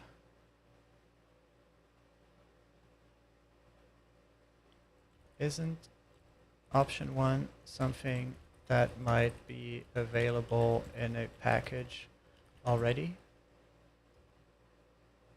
Like SQLX or so?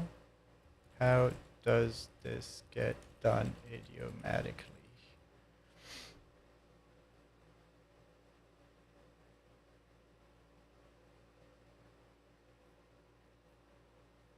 I also wonder why I wasn't able to do the flash.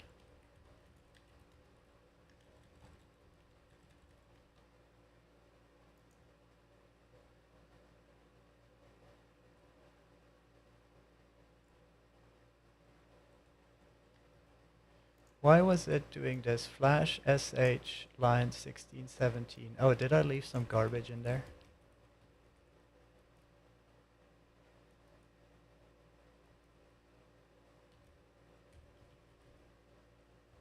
There we go.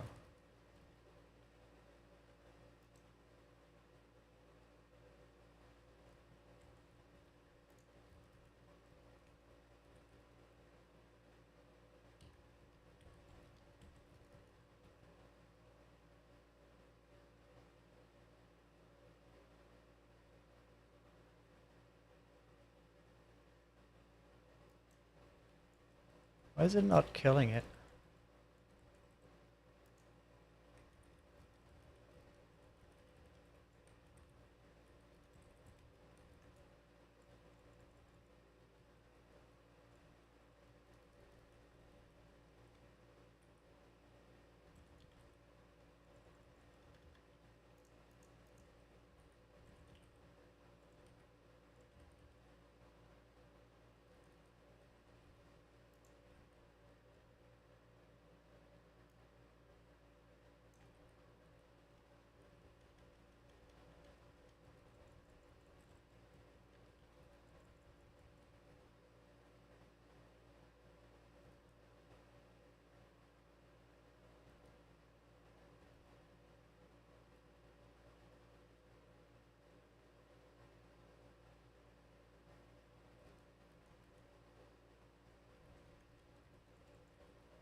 Okay. You're absolutely right.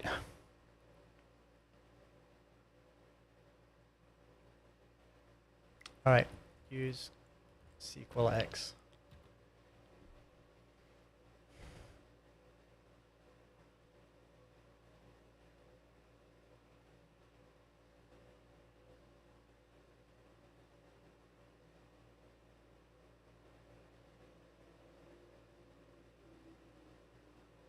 That's maybe a TIL instead. When I do SQLite, it should use SQLX. So this would be something like memories or so, which I feel could just be in a SQLite database with like these little front end tools that are. So the reason I have this like Go front end tool is that it has semantically rich names, right? So when I call like task manager insert task, it knows by virtue of it being called that way that it's inserting a task into our task management system. So you can do that with views. Like you lose the flexibility of doing SQL raw views, right? Which will come in handy as well as we go forward. And I feel that exposing that as JavaScript libraries and giving it a JavaScript sandbox allows it to basically much more easily create the tool that it needs at the time that it needs it by writing little functions or so, right? So if it only needs a certain field out of the database here, it will get like this whole printed array, which uses quite a few tokens, which is not that big of a problem, but could become as we move forward. So let's continue here.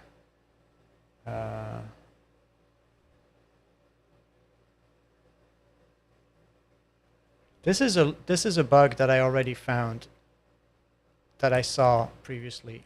Continue. Don't. I'm gonna flag that script actually.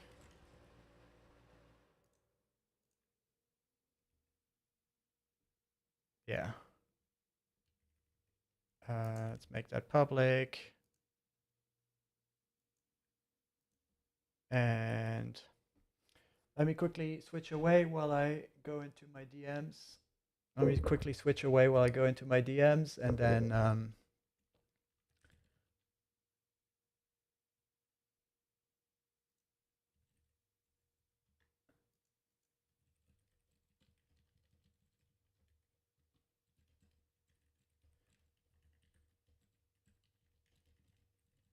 all right.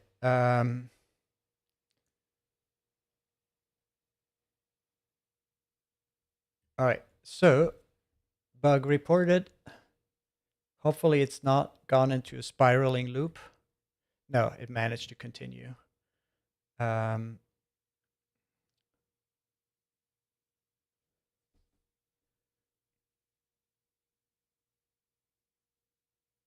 right, you can see like how a little prompt problem.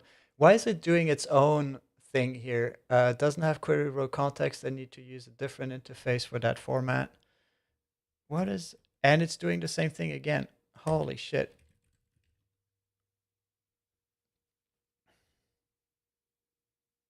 This is so weird. Maybe I should update as well. Next time it happens, I just restart.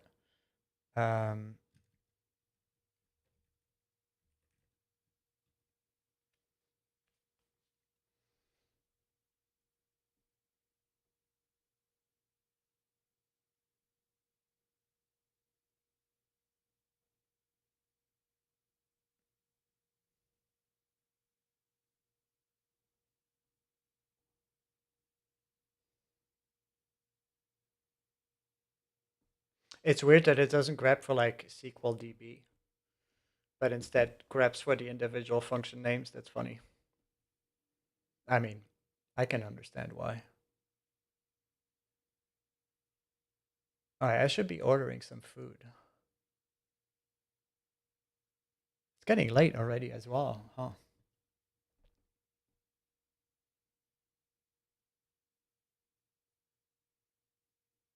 Ah, fuck it. I'll eat pasta.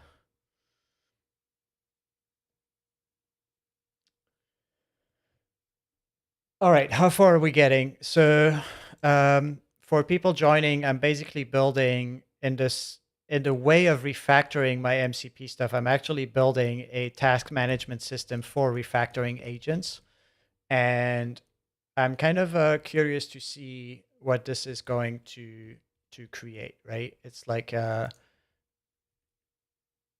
I'm going to do here is once this is done, I think we're already kind of done.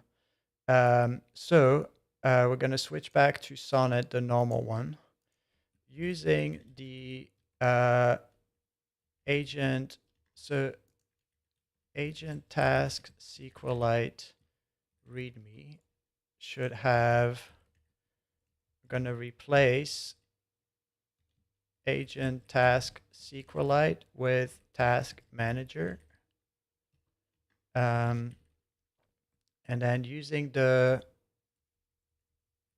task manager, write a plant UML diagram showing how the workflow of analyzing a code base works and which calls to make. I have no idea. Append this at the bottom of refactoring ideas. So, okay, so it's back in a loop. We're going to see if that was like fixed in a version. So I'm going to restart with the new version. And we're going to say continue.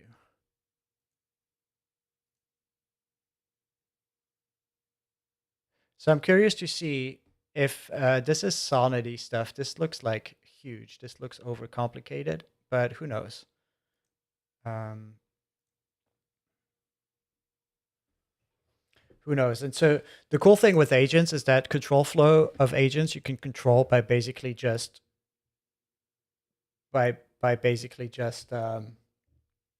putting in text. You don't need to write code for that.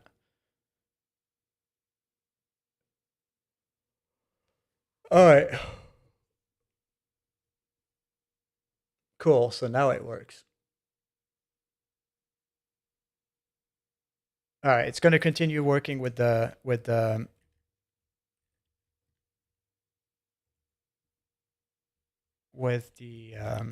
what am I saying?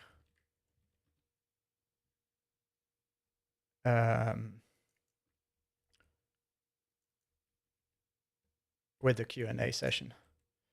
And in the meantime, I can ps3pa-l this, and I can watch n1, but I don't think it's going to hang anymore now.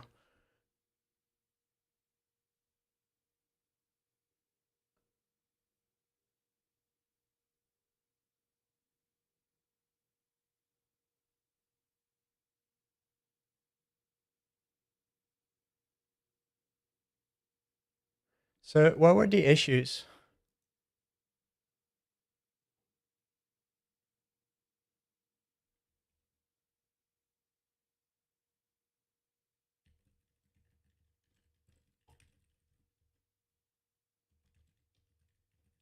That one cannot claim a task if its dependencies aren't done.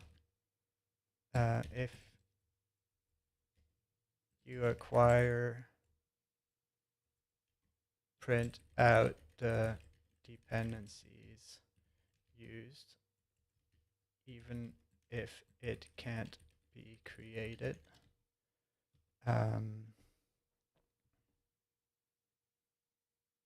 the show depths would be nice, right? Why is that not working?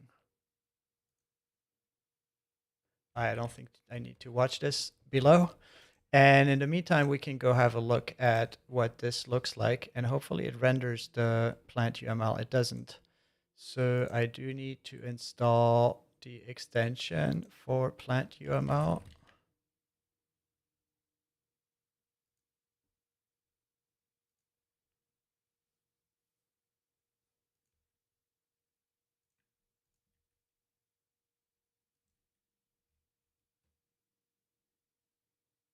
Specify one with plant UML server.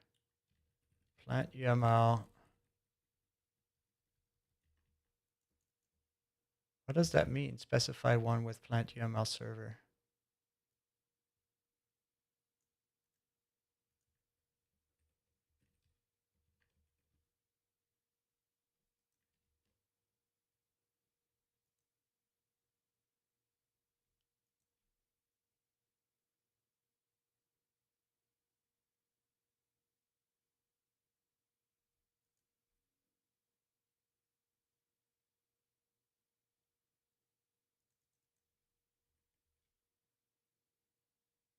The server is mandatory for markdown rendering. Why?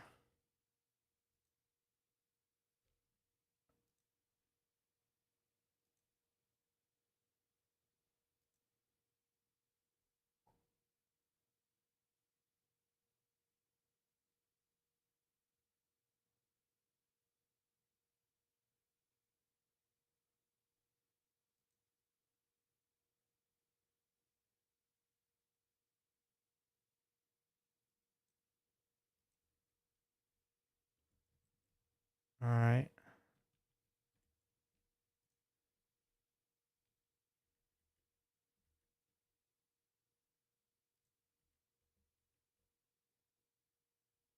All right.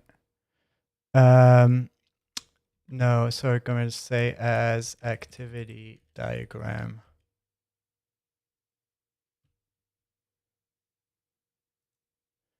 All right. And this guy, so what did it do here after my question?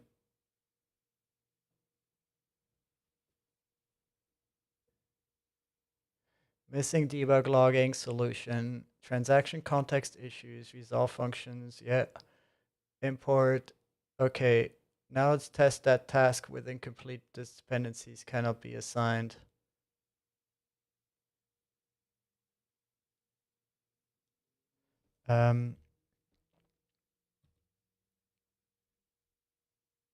Also add the show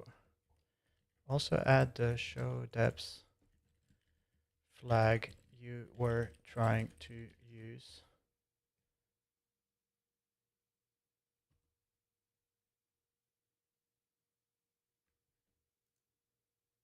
All right, so now we also have a activity workflow here, which is going to be the thing that I'm going to use to, oh my God, this is definitely, there's definitely some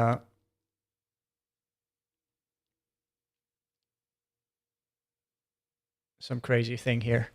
All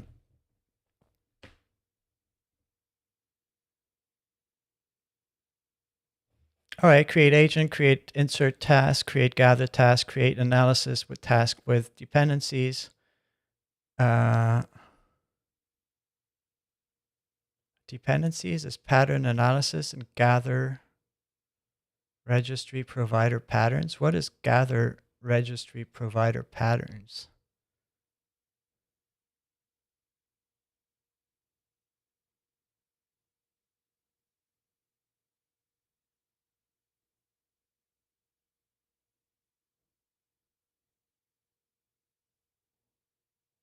Oh, so insert task doesn't have a slug for the task?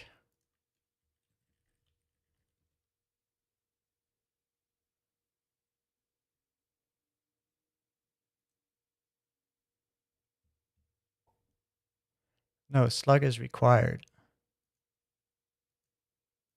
Auto-generated if not provided. Okay, well. So does this make sense? I think this looks pretty good. Gather agent execution, agent queries for tasks, search code base for patterns, find code location, markdown, code complete. Yeah, this is all pretty nice.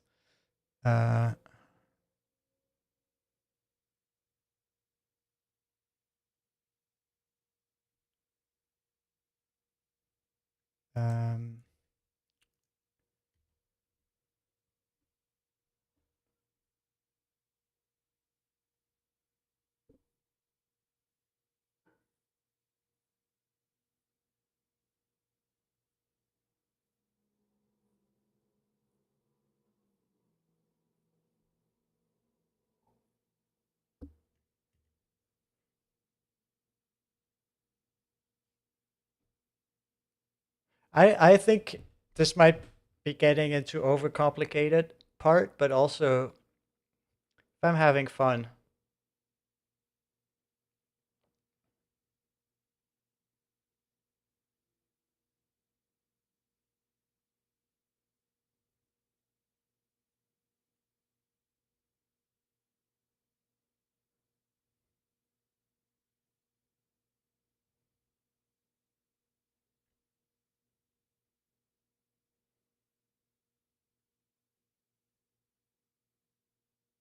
There's a bug here, right?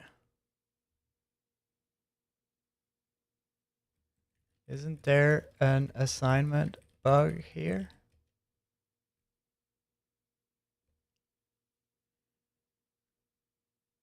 Also make task slugs mandatory.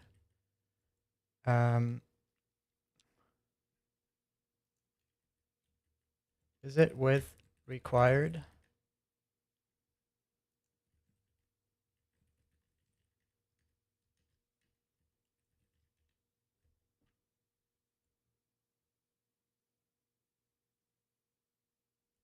Nah. All right, I think we got to stop and we're going to start doing like a real usage of this tool. That's going to be interesting.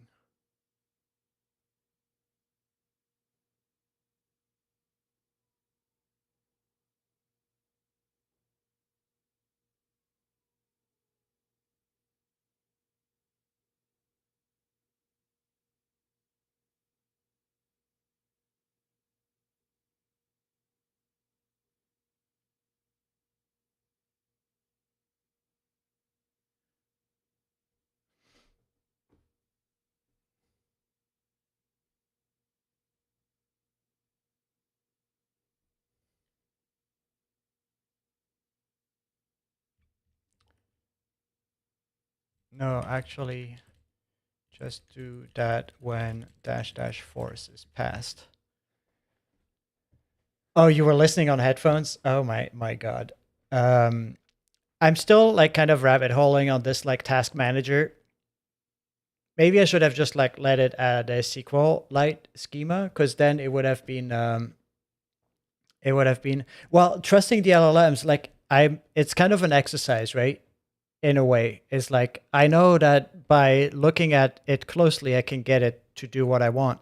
Here, this tool, I kind of don't worry about it too much anyway. But also, I'm basically, the way I see it is like, if you succeed at the way you work, then you haven't tried hard enough, right? Because this stuff changes all the time. So while I do have, at times I do need to get stuff done, and so I'll revert to something that works, I'm constantly trying to push things too far, because that's how I learn what I might be missing at that moment. Um, I'm not AGI pilled. Like, I just think these tools get better. Like, they're just pattern matches, right? At the end of the day. But it's more that these things change so often, and it's really hard to learn about what LLMs do, right? Because like the people who are creating them, like no one's ever going to understand what an LLM does anyway, because it's just incomprehensible. But no one's going to tell you how to use it either, right? It's like, this is like completely up to us to discover. And I found the best way to discover how they behave and how they work and what is basically pushing them too far. So lately, I've been really like into burning tokens and getting that kind of stuff going. Because this is kind of crazy, right? Like, I've been yapping all the time for like an hour and a half, and I do have something that's like pretty solid and pretty close to what I had in mind, right? And I'm actually going to um to uh to leave it at that and see if that's good enough, right? So let me commit that. Add command apps task agent task SQLite. I don't know. Sparkles little polish of the task manager. I have a hard time coming up with um with commit messages. And actually, I think that see M code is weird. Like Sonnet in general, there's like an instruction to create commit messages, and then sometimes it does it, and sometimes it doesn't. It's really weird. Wow, is it weird? I don't know. But let's try this, right? So I created this refactoring plan here, this like graph that I was talking about, where like creates agents, and then it creates the gather task, and then creates all of this stuff. So I'm going to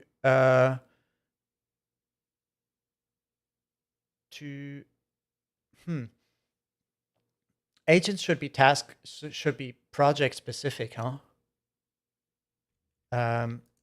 So let's add that. Agents should be tied to a specific project. Update the code. Also make a big pass on QA guide and readme.md.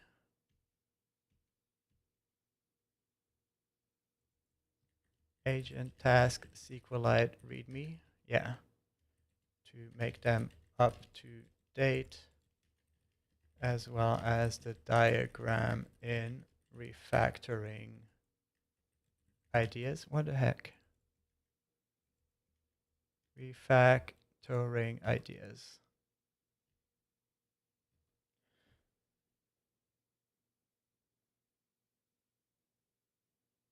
Well, it's incomprehensible in the sense that the human brain cannot comprehend what it means to have billions, if not trillions, of weights trained on like trillions of tokens. It's just like there's no way you can understand what that is, right? Like a model of human language trained on so much data, it's really hard to grasp what is possible with that, right? It's like this thing has more knowledge about physics than I do, however it is encoded, and that's something I already can't understand. Or like it knows SQLite better than I do in some ways of knowing, right? Like I use these words not as like there's an intelligence there, it's just like it has this stuff encoded in some way into its weights. It just blows my mind, right? Like it just means that there's so much prompting techniques that I can't just even think of. And I don't know if I have these like really weird prompting techniques. So one that I really like is always using a domain that has nothing to do with the problem at hand, because then you'll see the code versus the domain. If you use code on like a Cody domain, right? Like if I write code to manage tasks, it's like hard to see because task and management are like Cody things. If I ask it to build a system to manage pelicans, it will be much more apparent what is SQLite and what is Pelican. Um, and those kinds of things are like, oh, because it's a language model that knows about both pelicans, it has like some kind of, I don't even want to talk about latent space because it makes me sound cleverer than I am. But it has something about pelicans in there, right? So imagine you do this, like create a SQL schema to manage orders, right? It's like if you write code about a domain that you know, it's very easy to kind of read something into the code that's not necessarily there. It's like hard to know, like why did it choose these?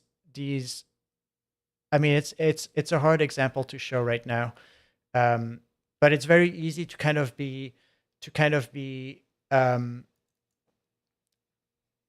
to not be able to separate what the model encodes as like structure from what the quality of the output is, because there's a lot of training corpus about customer tables, so it's very possible that it just like regurgitates that, right? Like and all of these advices are like easier to understand with smaller models because big models are just so crazy. But if I want to understand what it knows about SQL, it's like much easier to try to do this, um, because it won't be able to fetch create table species is probably like much less present in the training corpus, right? And then suddenly I can see that, okay, well, it knows how to link a habitat to a species. So right, like in early days when they were really like just parroting stuff, it's totally possible that they would forget how to link a table because suddenly it's about pelicans. But if it was about orders, they like kind of would be able to do that. So this testing on like ridiculous stuff allows me to much more easily surface patterns. For example, if you create web UIs and this thing is going to create like a landing page, then you're like, well, the landing page has nothing to do with pelicans. So that's something that is encoded differently or like stronger in there. Yeah, exactly. It's like a way to just like look at the structure versus the content, and it's much easier to do when it's something that's weird, right? So create a minimalistic web app for hunting seals. I have, is this going to trigger uh I don't know, for uh seals Antarctic pigeons. Is that how you, yeah, something like that. Like this means nothing, right?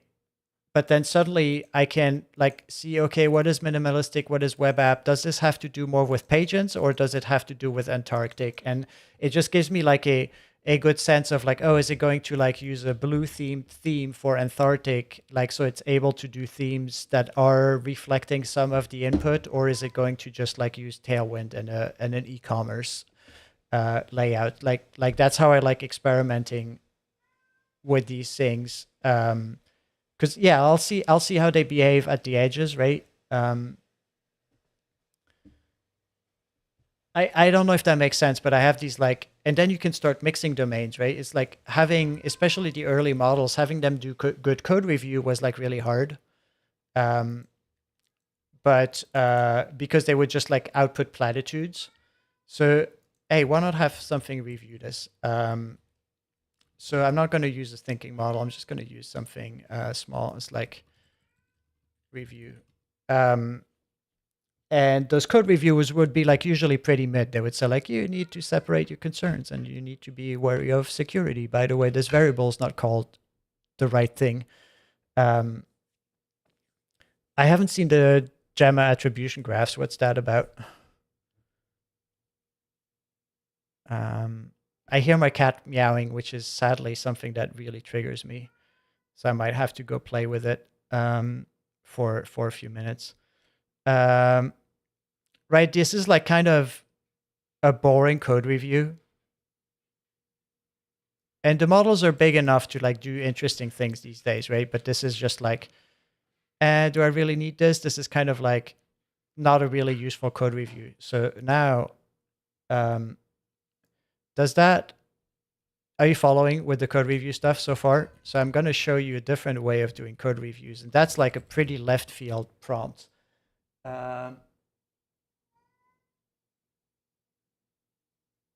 Did you link it in the Discord?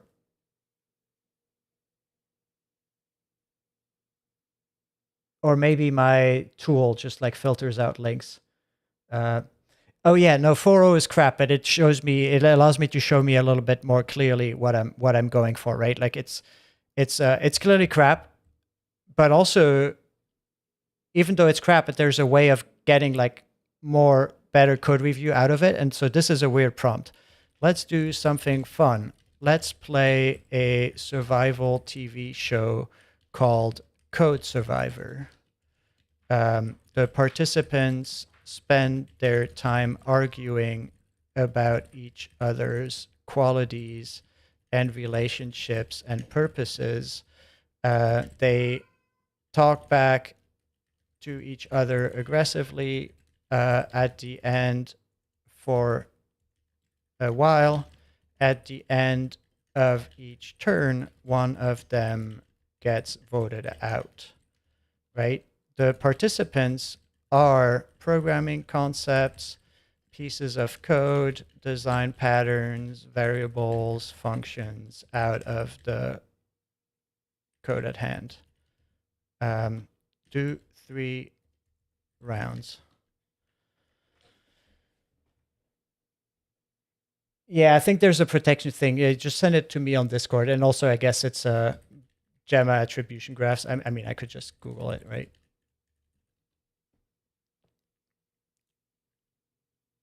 Is this like circuit tracing? I have so many transformer circuits, pubs, things to look at. And those things are like, the danger here is that I go into a rabbit hole trying to run this, and this is like blowing my mind a little bit too much. Also, what annoys me about transformers circuits is like I can't print them out. It looks like garbage when you print it. Oh, my cat is driving me wild.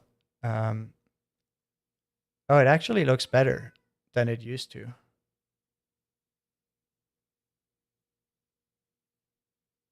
$80 pages.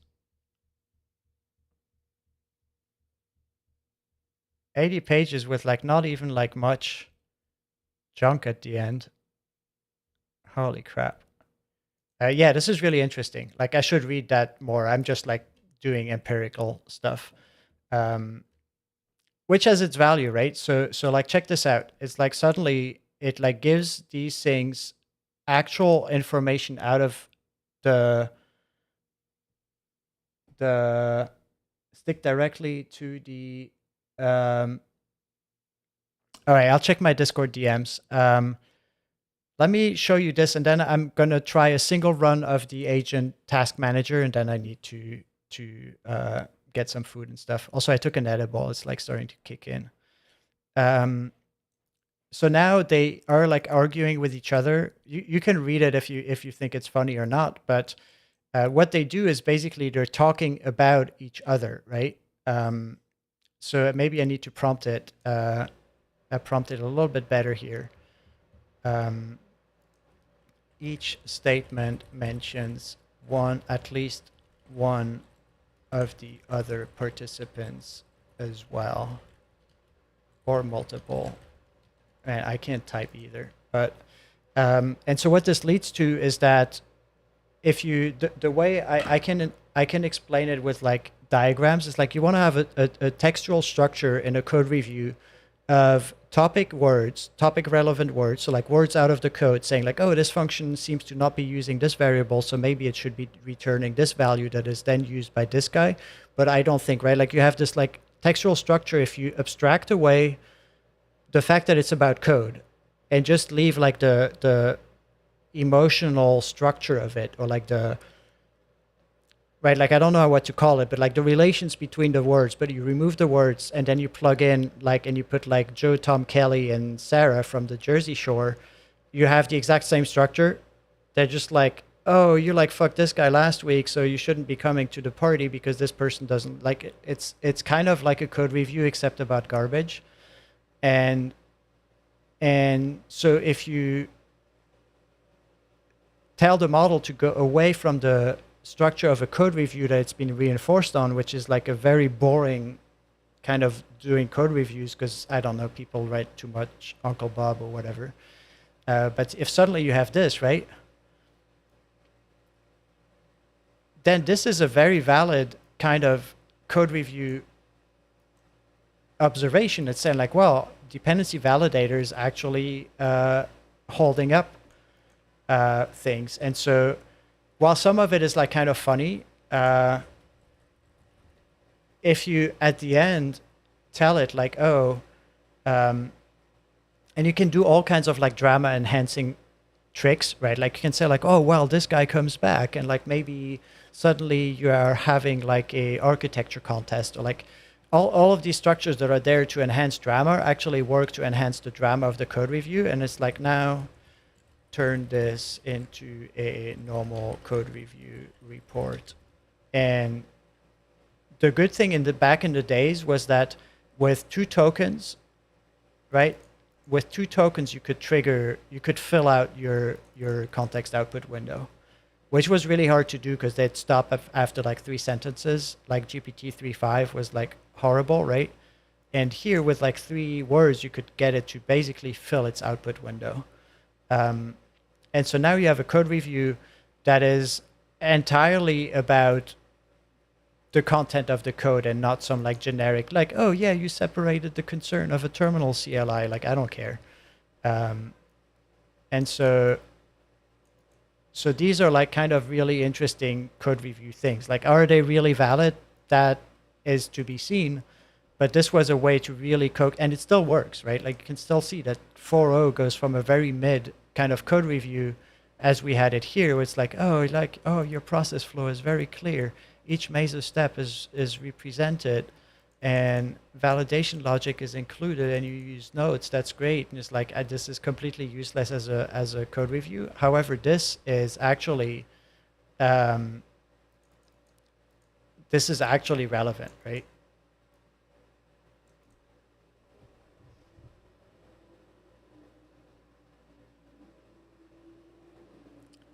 So what do you mean with my efforts to make it friendlier?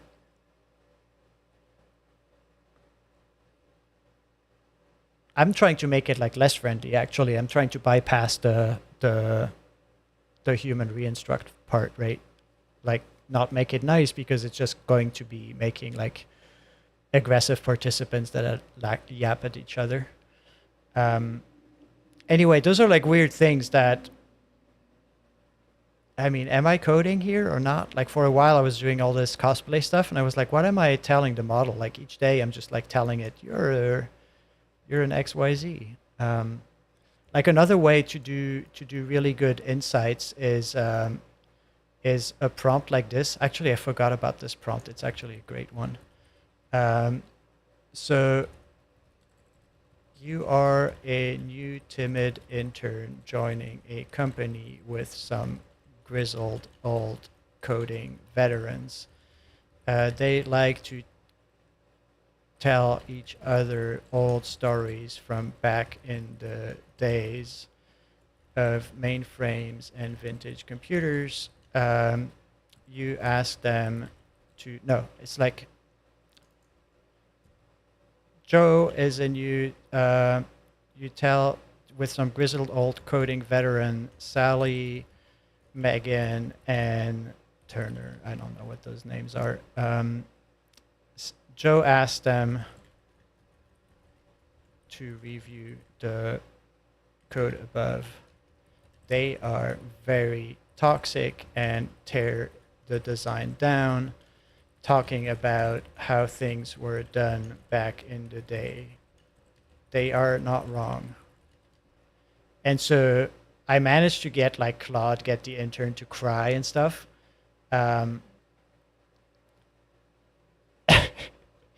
but this was also a way to just like bypass the agreeableness of, oh, I don't care about the personality. I just want to fill the context window with like words, if that makes sense. I just want to have like a lot of interesting juxtaposition, and the fact that it's like a cosplay, I think like I always got good code reviews out of it. And the trick with like stories from back in the day, um, let them tell a long-winded story that goes into details. I'll have to find my prompt somewhere because I had like some really good ones. Um, yeah, and so this thing allows you to like really put in like concrete technologies and stories, right? Like real reasons of like why something might not work or might be better or not, and then mix them in. Um, yeah, I kind of want to add like just interesting words, if that makes sense. Like I want to have like things that put things into relation, and because of the training corpus, that it will make some sense instead of just having it regurgitate its slop of like you should be wary of like security issues or whatever like the word code review usually elicits, right? Because like as soon as you add the word like performance or like concurrency in there, like Sonnet will run with it and just completely astronaut your project. Um, but here, however, it will say like, oh well, did you think about this or whatever? So now it's like Joe is crying. They feel bad. Um, they now actually take the design seriously and use their experience to work on it. Something like that. So for a while I was doing this all day because it was a really good technique to get GPT-3.5 to write good code. um,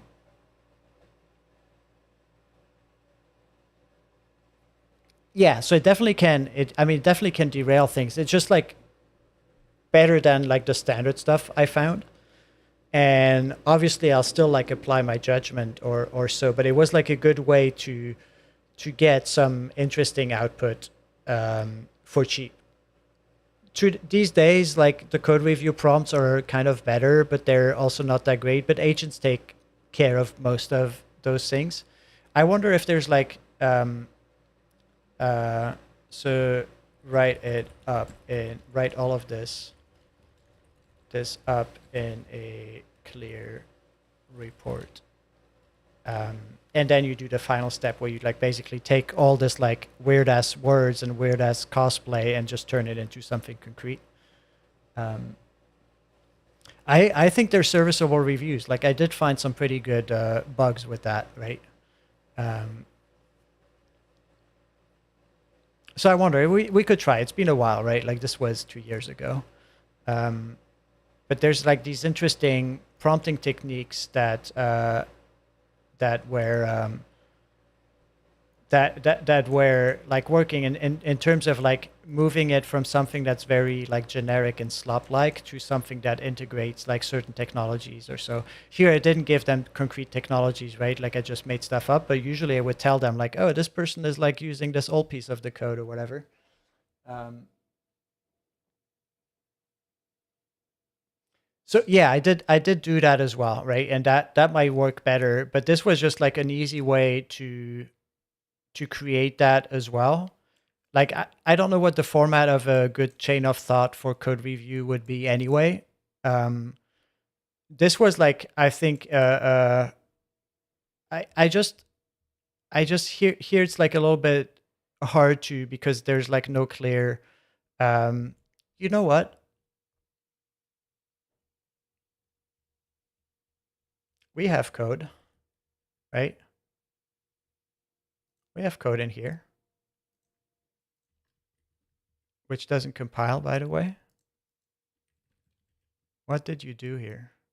Oh, the context window's full. Hold on. I did a mistake of like leaving it run for too long in the main thread. Um,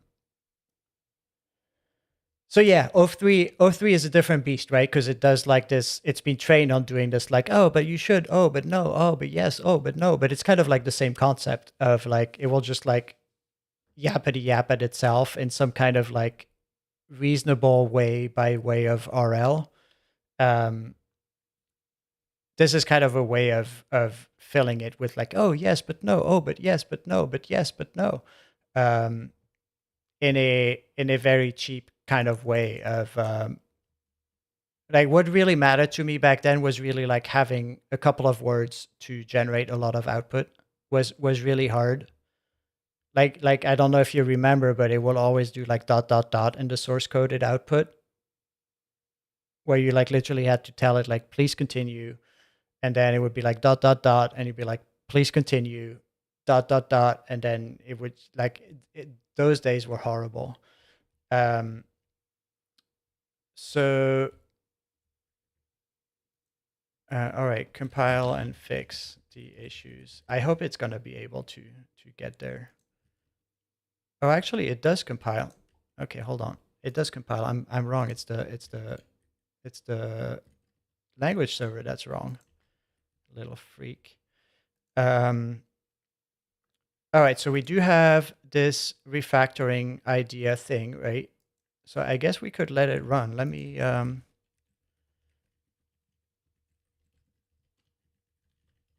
uh so did it update the guides as well?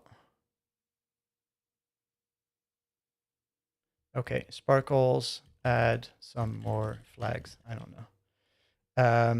And then here I'm going to say update this diagram with the new Q8 guide flags and things. I don't know.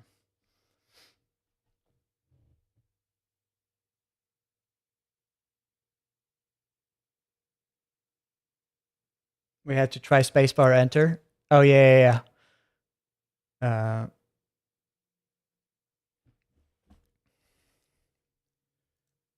but yeah, there's like my but like the most effective technique, and I realized that that was like kind of hard to communicate to some people. Have you ever asked it to create its own programming language? Because I use that all the time. Oh yeah. All right, well, see you around. Um, you didn't get to see the actual cool thing that's going to happen now, the one which I'm curious about. We'll see. All right, have fun.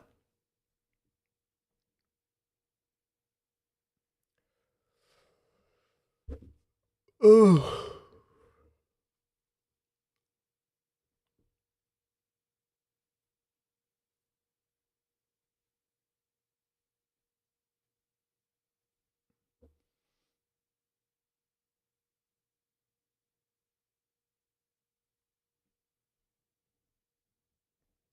All right.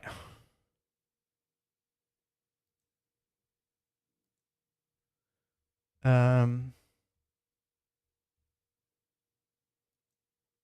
No, the command name is actually task manager. Update the original documents to reflect that.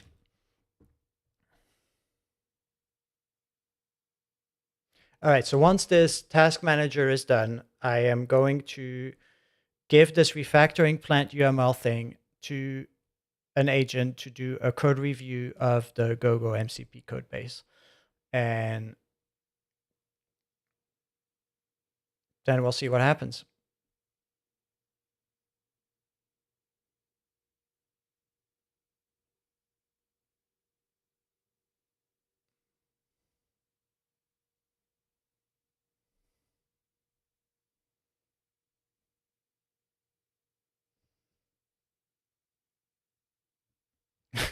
I believe in the model. I'm just a vessel. All right, cool.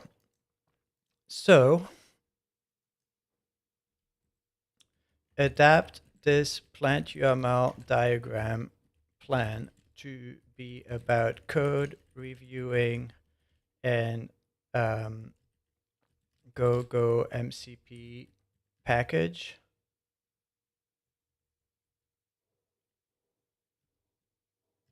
Especially package in view of upgrading the protocol. Store in go-go-mcp ttem 2025-07-11. Refactoring code review agent workflow.md.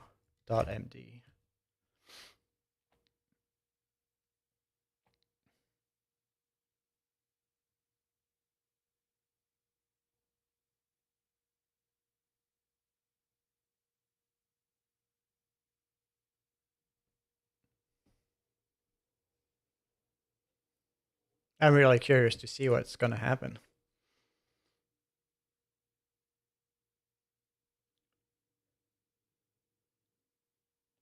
I'm really, really curious.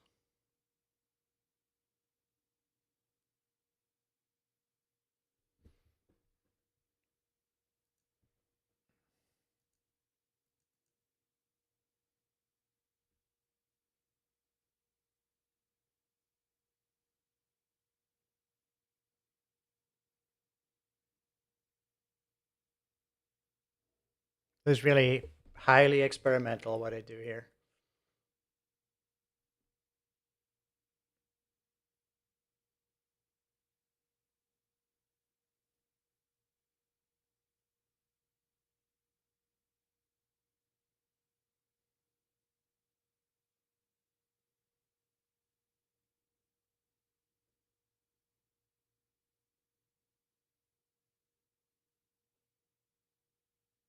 I wonder if it's giving too much concrete instructions in here.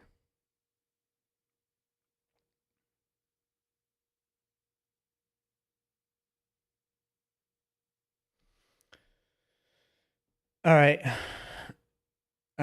Make the instructions less concrete. Use things. I don't know.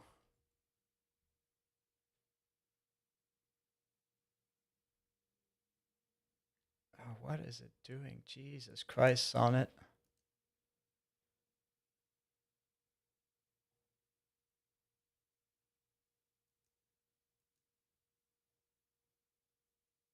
I think Sonnet was a mistake.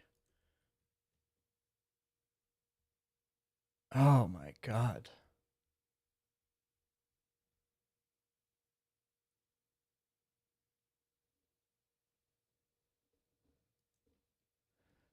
Make the commands more template-like instead of being such concrete examples.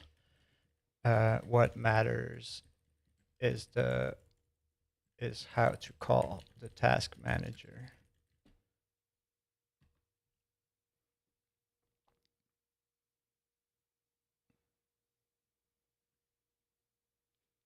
Actually, I'm also going to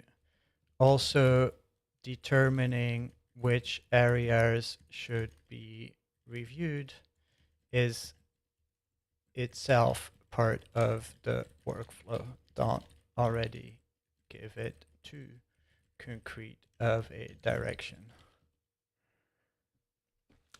This prompt engineering is going to be interesting. I think this is something to really work on multiple times. I don't know if things like optimizing with the SPy is stuff that really works for these kinds of prompts and like really long agent runs. I don't know. I have to see.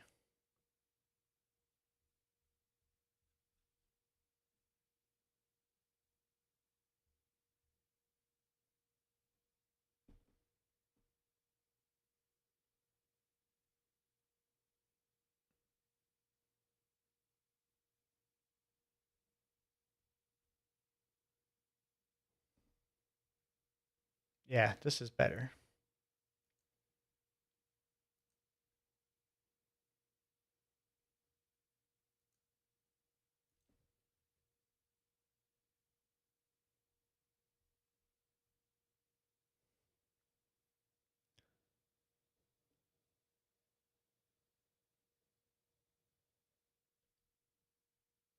Man, this is so weird.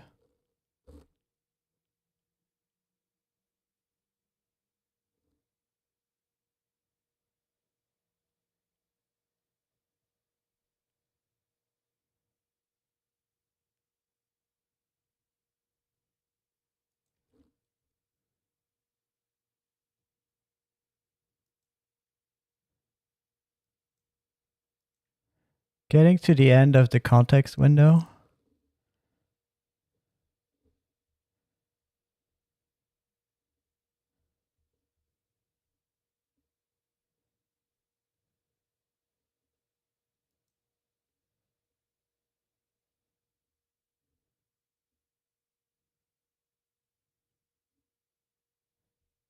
Oh, complete task. Is there no verb for complete task?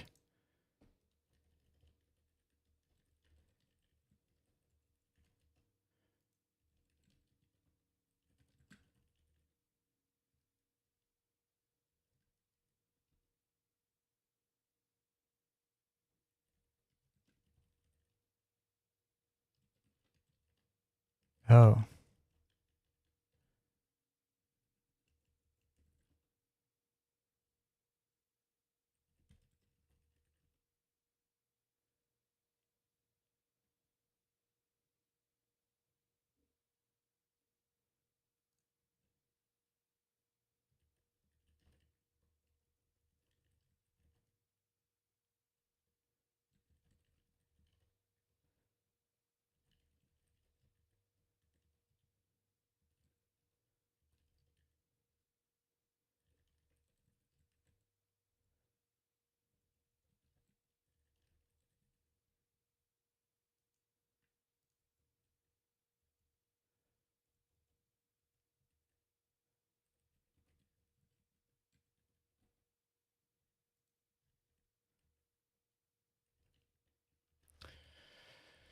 Refactoring code. There we go.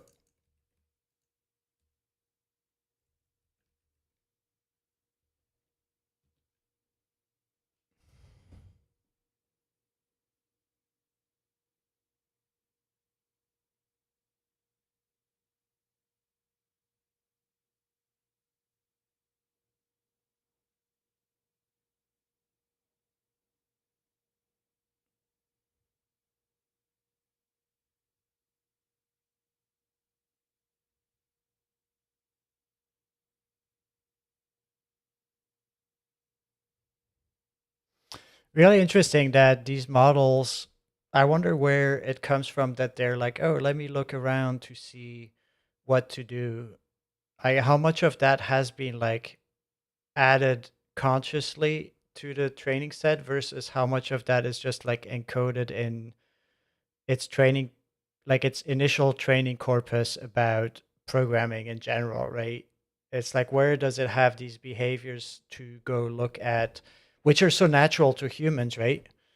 To go look in like adjacent files and all of that. How is that encoded?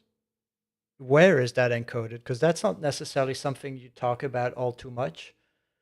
Or maybe it's like in enough, like IRC logs and whatever of saying, yeah, you should. I don't know. It's kind of like man, and then it adds migrate. This is like Sonnet nonsense. I hate that, where it's just like adding like a whole migration concept, and then adding like more fields to the database and stuff. It's like I just asked you to add a verb, not all of this. It's really weird.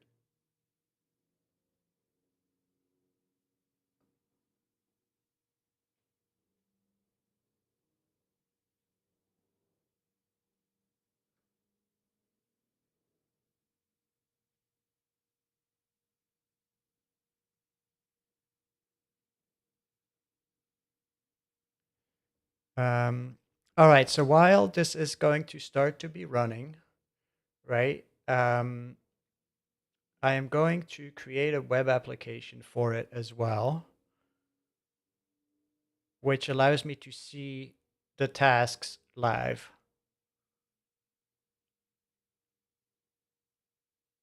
And like potentially, yeah, no, just like a nice way of viewing all of this. Um,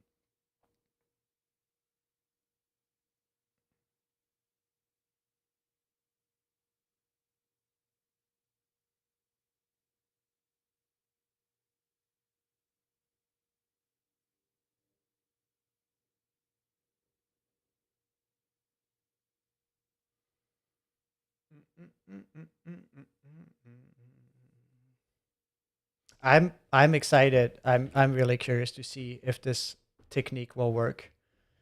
Um, I have high hopes, but maybe it's also just like completely over engineered and doesn't make any sense, and it's just going to be worse than letting the agent go. But I think it's not.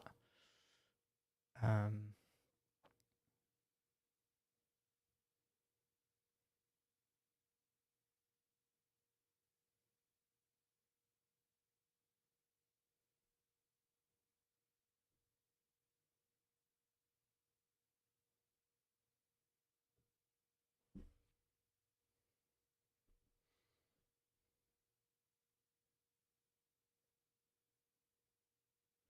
how long are you going to write these documents? Like, please move on.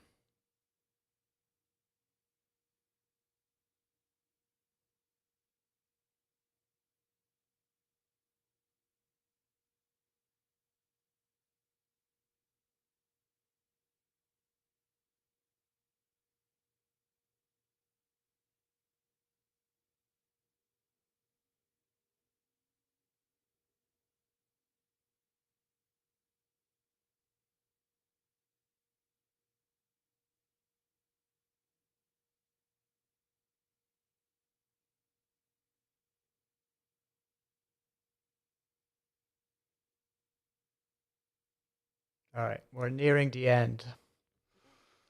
We're nearing the end of this.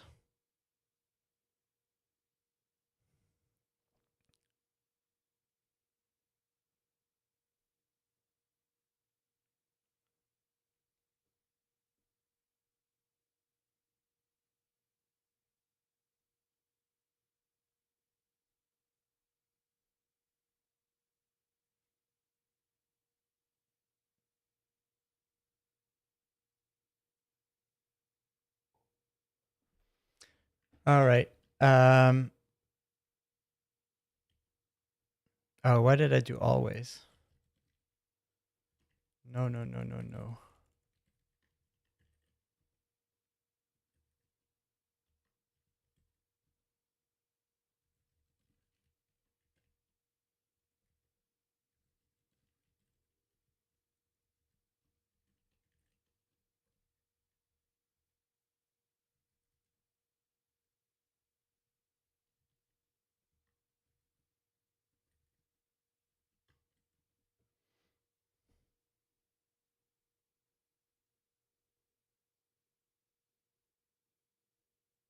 All right, cool.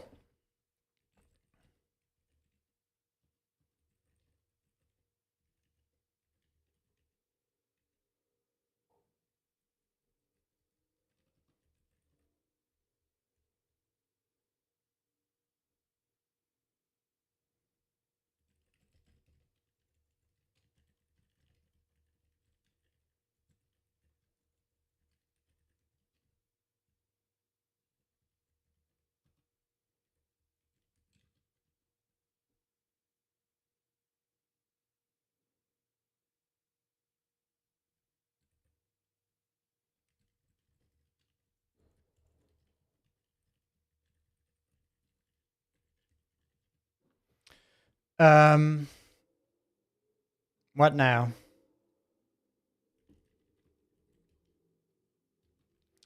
So we're going to say review go-go-mcp according to 01 refactoring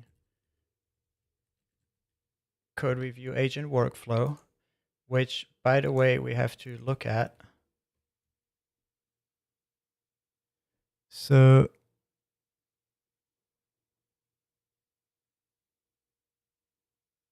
this has complete task as well, right? Oh yeah, okay. Use subagents, make sure each subagent uses a different agent ID, agent slug. Yellow.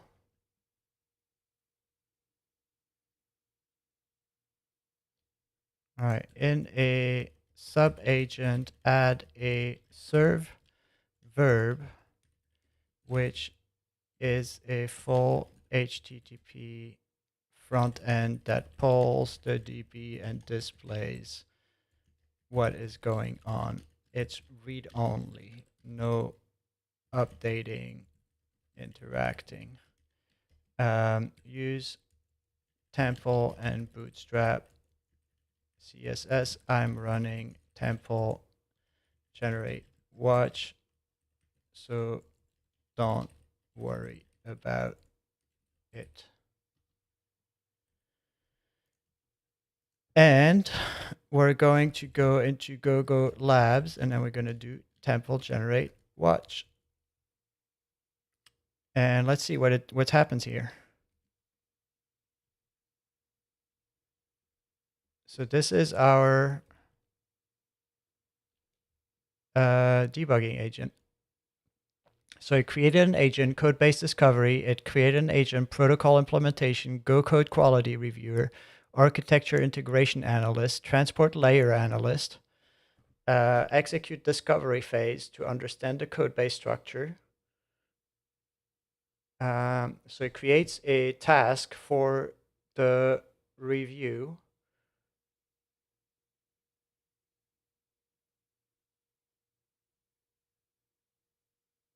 Right, and so now it's doing the discovery. It inserted 2 tasks. Starts a sub agent. Yeah, man, this is working. I told you. I told you it'd be working. Yeah, Ben. This is Amcode. I'm trying like a pretty funky technique. I don't know if you just joined the stream. Let me show you.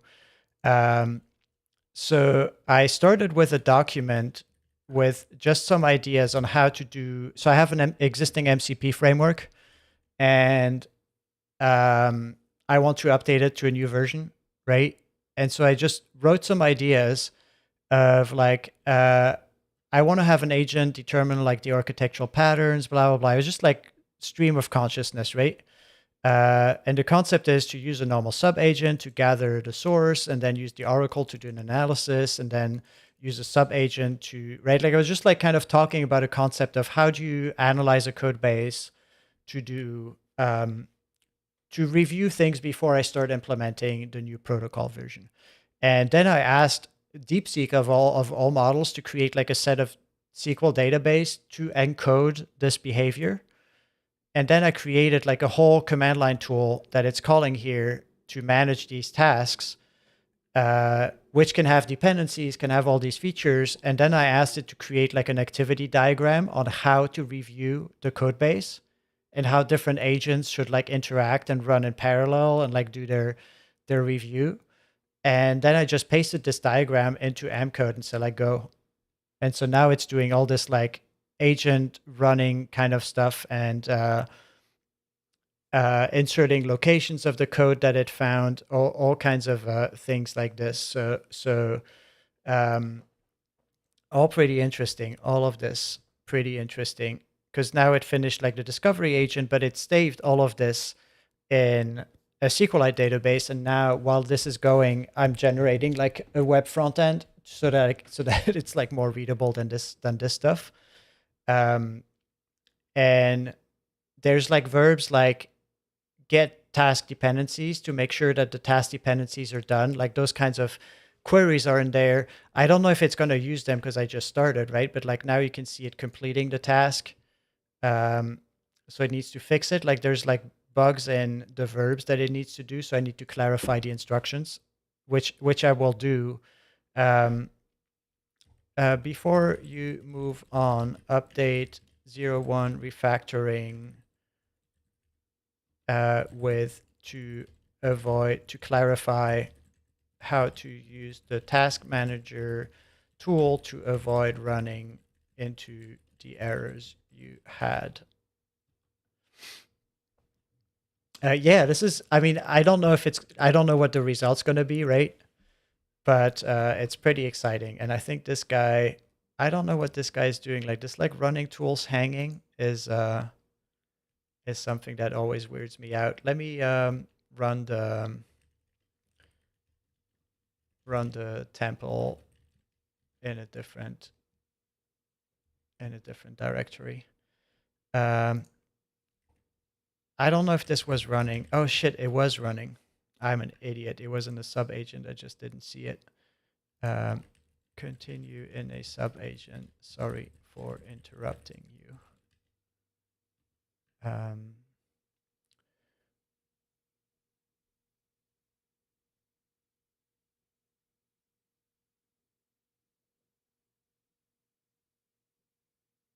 The document has been updated to clarify the usage, but is that correct?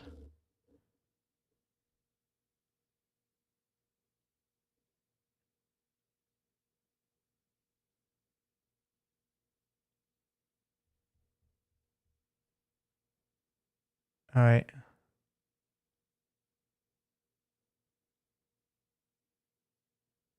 All right, and then it just resumes, right? Um, run each agent in a sub agent anyway. Yeah, I mean, when I stream and I have this like 1080p screen, it makes me want to scream because I usually have 4K monitors and it just like drives me wild to not have that. Like this is what it looks like usually. And now I have to like work on this little thing. It's just like it breaks my brain, to be honest. Um,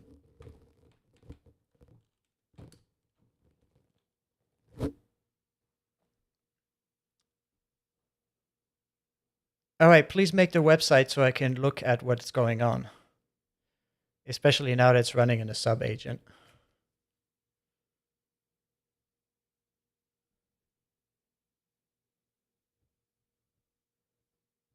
Um, why are the edibles not kicking in? It's because I didn't eat anything.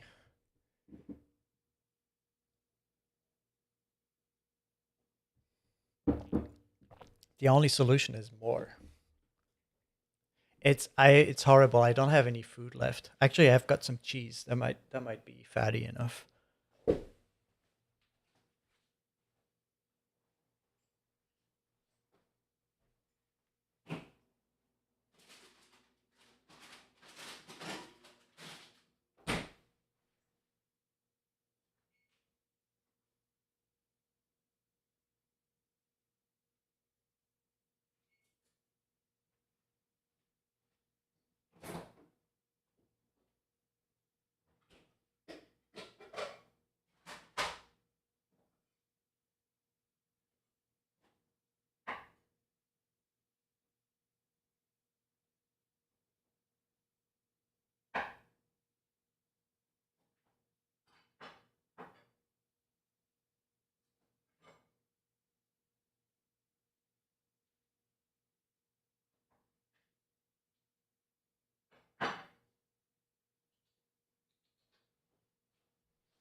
It's funny. My cat's getting old. The only time he like comes out is when I open the fridge door because I give him like cheese when I get cheese. Um, yeah, I think as soon as this hits my stomach, it's gonna rock out, which is cool. But like, I'm really happy about this. I just want to see a. I want to have the website to look at it.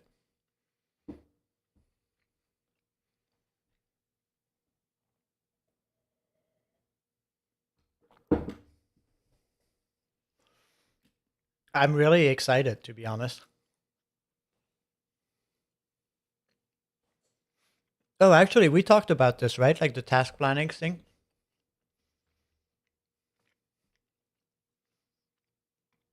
I finally got to test it out.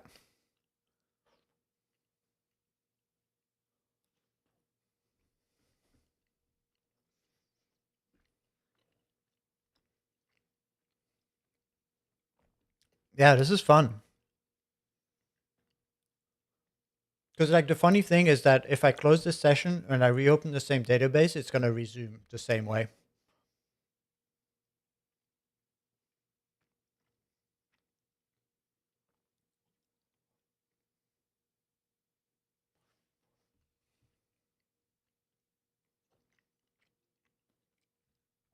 I'm so scared to look at what this thing is doing.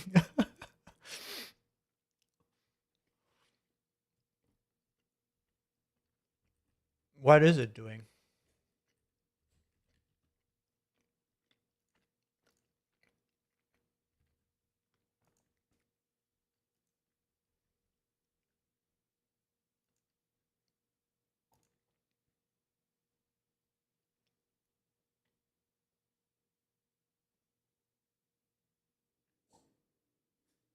Oh, it finished.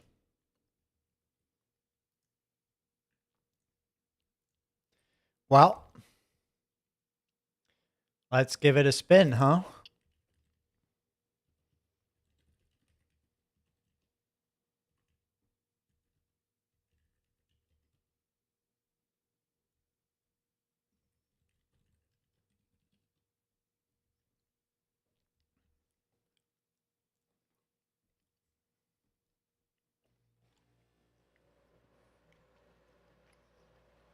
Mm, pretty cool. So can I look at those in more detail? Not yet, huh? Mm, make a page in the web app to show the full content of a task. Also refresh every 5 seconds. Um,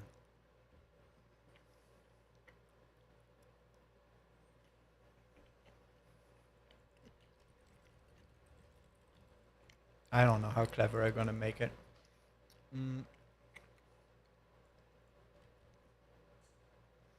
also make a full report page that shows executed tasks in order, current status, etc. Run in subagent. I mean, this is standard slop. Like this stuff is like kind of useless. Mm,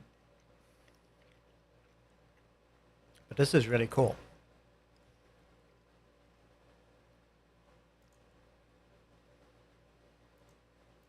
Because I kind of want to see.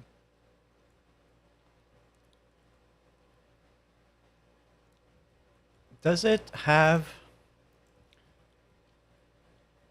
Oh shit, sorry. Um, does it have like a diary functionality to see a little bit more what the agents do as they find things? I should have added that. Uh, apps, agent tasks, SQLite. Insert, task, insert. Yeah, so add observation. I thought I did that. We'll add that as well. I'm going to add it to the ideas here.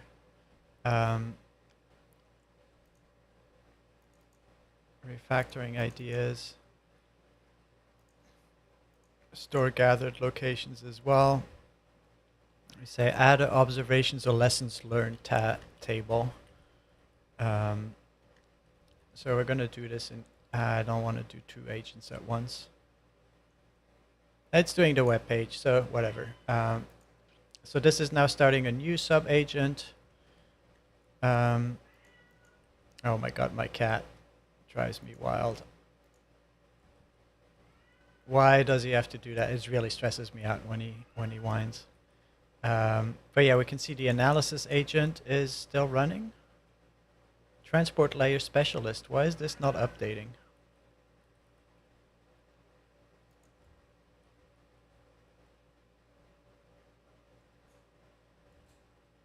Why is the transport layer specialist not updating?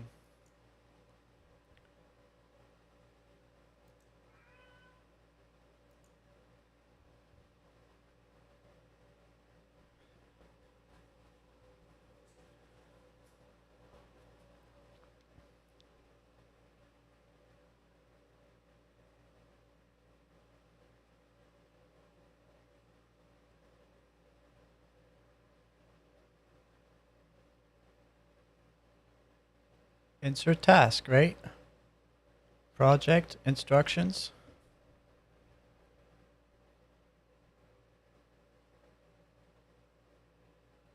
But it didn't assign it.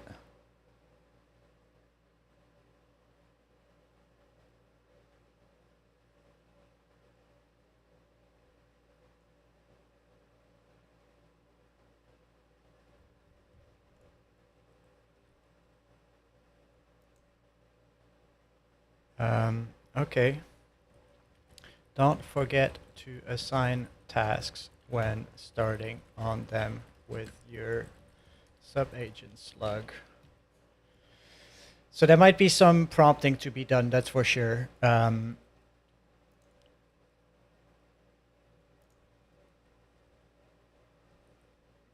I think this is pretty promising.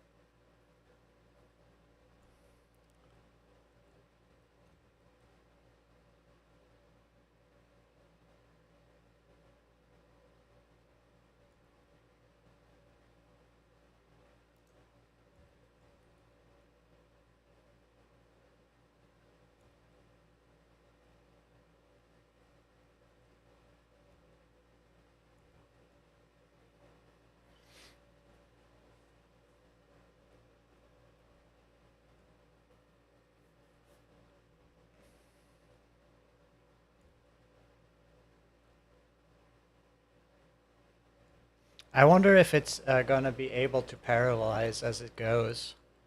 Because maybe that's not clear from the diagram and I should have used the word parallelize. I don't know. When possible, parallelize the sub-agents. Only assign when the work really starts. The sub-agent is launched. I think there's going to be a little bit of work necessary for this, or wrapping it in a tool call maybe.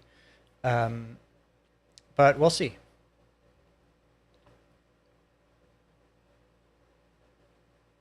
All right, so what's happening with this web server thing?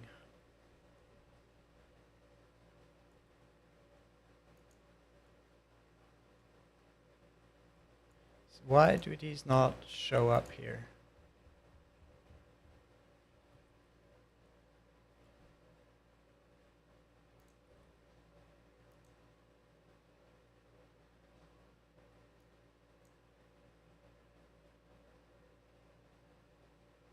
Oh, because it wasn't a sub-agent, right? And I should have clicked create back. Okay. Holy shit. Man, letting Sonnet go on a web page is like I don't know, just putting. Yeah, man, this is crazy, huh? This is like literally I started the stream with the idea, and then I mean I've been floating it around quite a bit, right? And actually what I want is having it done in JavaScript. But to get my JavaScript MCP to run in AMP code, I have to upgrade my MCP framework. So that's where it all starts. And I was like, fuck it, I'm just going to build that tool in Go. It has like the disadvantage that it's not able to write the JavaScript it would need right at this moment. So it could like actually build up its own planning algorithm as it goes, which I think is even more interesting. Where it could say like, oh, let's scaffold the code review structure for this directory, and then it creates like 4 tasks into the database, but it's like a single function call. That would be pretty cool. Also, just using variable names and stuff like that instead of having it, pass every argument all the time. Let me launch all 3 specialized review agents in parallel. Like, it kind of didn't. Seems to be doing them in sequence, but whatever. I'm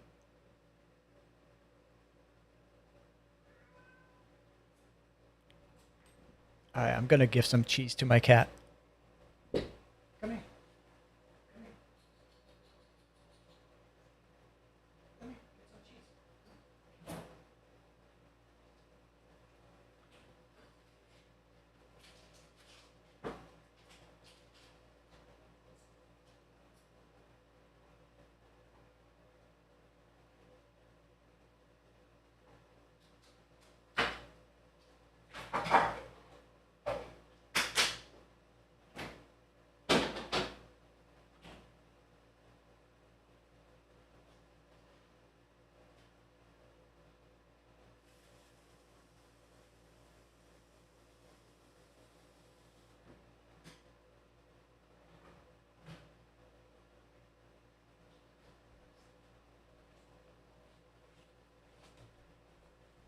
It's definitely kicking in for me too. So the reason I want to have it in a database is like I can enforce the prompting in a way, right? Like it could totally be in a markdown file, but then also they would have to look at each other's work like all the time. I don't know. I mean, having in file systems that reference each other is like to the model, it doesn't really make a difference, right? Like it's all words at the end of the day. But with the SQLite database, I can say like, oh, give me like the locations relevant to this task. For example, I can do like queries that are pretty interesting. Man, I want this web page. Come on. And like you can add tags, you can add all kinds of like little things, which I feel like a markdown file is just going to be a little bit too messy at some point. So I don't know. But like I like the SQLite stuff. It also makes this stuff much easier. Look, it has completed another one. Come on, finish the web page because I want to click into this stuff.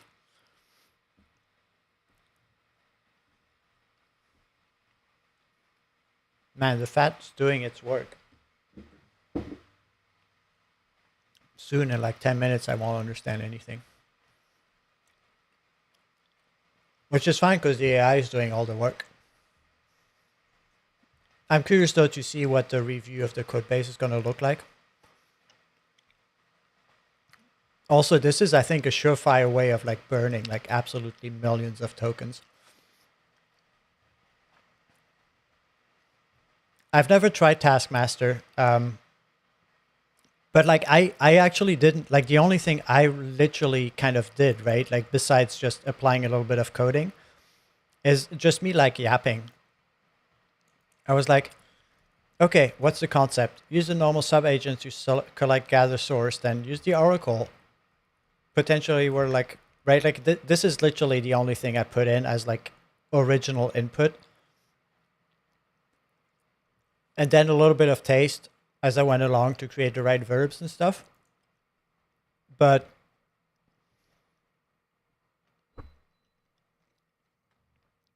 I didn't put all too much effort into this. I like try to keep Sonnet a little bit on a leash. I didn't for the web application. I should have. Like that's my mistake. It's gonna like create. It's gonna create like a GitHub in its entirety or something like that. Yeah, look at that. It's like duplicating code and like removing duplicated code and like adding it back. Like,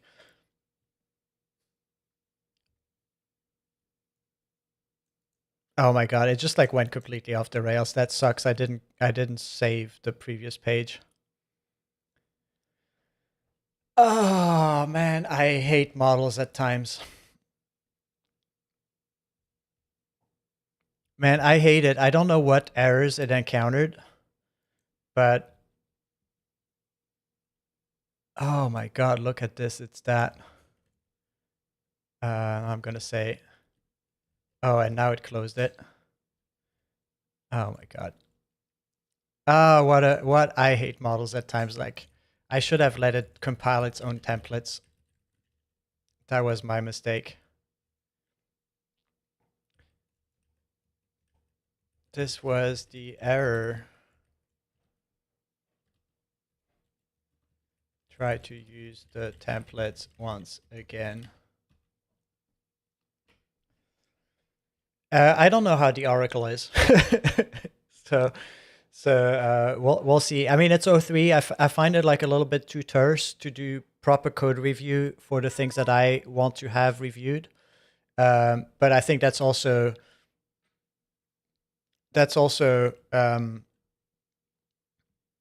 yeah, hold on.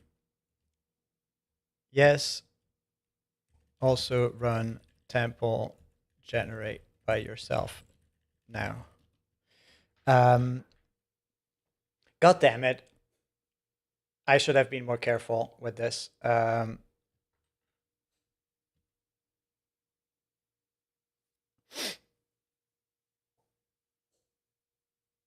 What are you doing, man?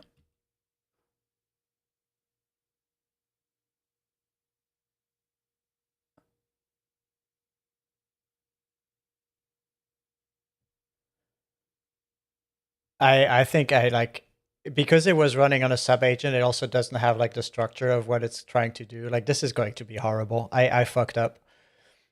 My bad. Um well, we still have like a running version. So it completed this task. Now it's working on integration analyst generates final comprehensive. So I'm gonna say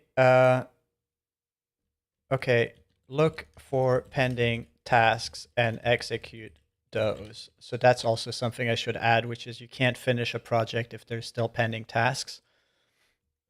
Uh,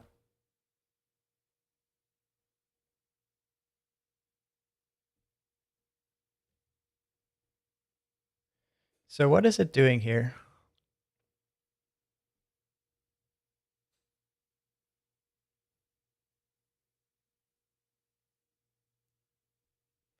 That's some weird ass errors here. Um, but yeah, see how it's like able to just like look at these things. No, not the assign all the pending tasks and then execute them in parallel. Create new agents as needed. I think one thing that it doesn't understand is like that you can have multiple research agents. So I think I'm going to add like a name, like a first name column and then a profession like description in there, right? So let me add that.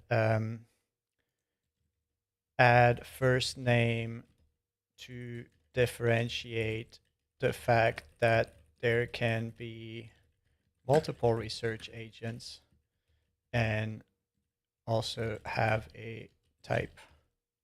Because there's already types, I think. Like there's Oracle and like standard sub agent, but you could maybe make more categories and stuff like that. Give them a description.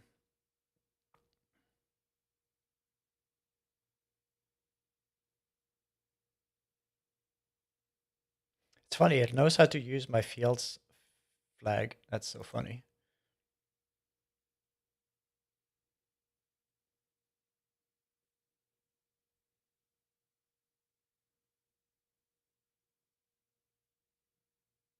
No, but it should like, no, no, no. No, execute them in order of creation. So that's the next thing to put in here as well, is like tasks should be output from old to new. There's a lot of little prompting stuff. Now it does it. Oh yeah, this is how it should be.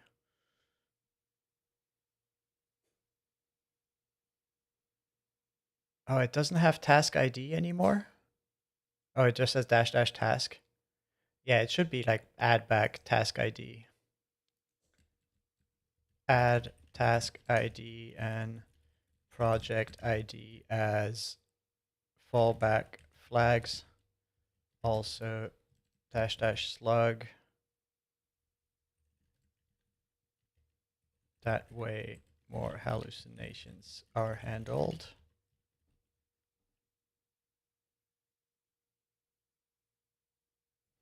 What are these fail to converting null to int?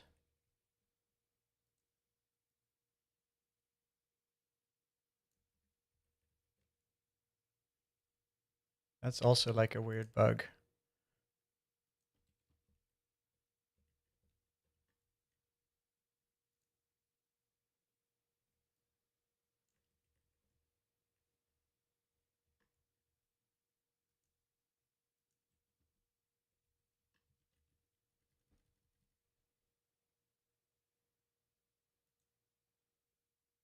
Is this ever going to work, my new web page? That was catastrophic. Assign to maybe call it a night.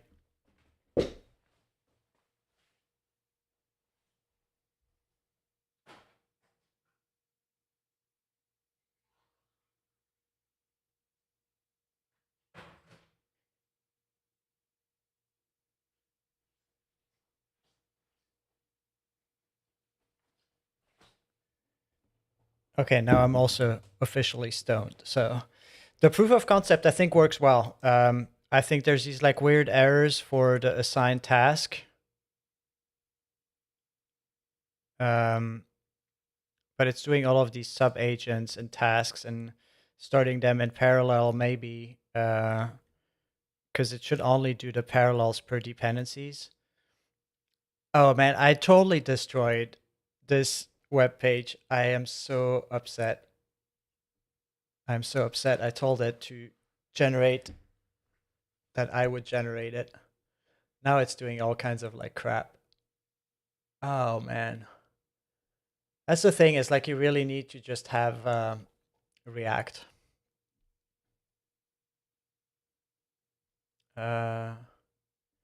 So don't forget to temple generate before building, or maybe then continue and fix. Continue and fix in a sub agent. Don't forget temple. I should just have like a scaffold to make React work straight out of the box with my Go. I do have that somewhere because like temple is fun, but it's just too. There's still like too much potential. It's still really remain, or it's removing them now. It really wants to remove them. I guess I'm sorry, templates. Actually, I should have them in my history folder. But so is it able to run those in parallel? Oh, it's going to implement stuff. Add audio data support. Oh, it's actually going to execute them all. Oh man, I'm destroying my code base by whatever. It's well worth the fun.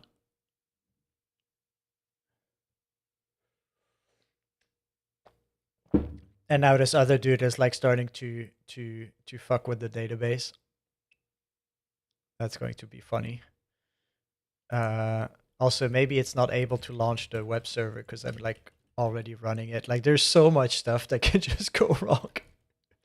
It's so funny. Serve. Does it have like a dash dash port? Yeah, thank God. 6666. This address is restricted. What, are you kidding me? 6666, it won't allow me to go there? Holy crap, what is that? 6667, that's IRC, right? Is it going to, like, why are you protecting me from nonsense? Oh my God.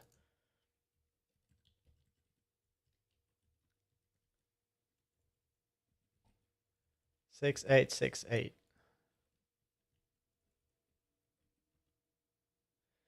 All right, so now I can click on the reports. Text not found.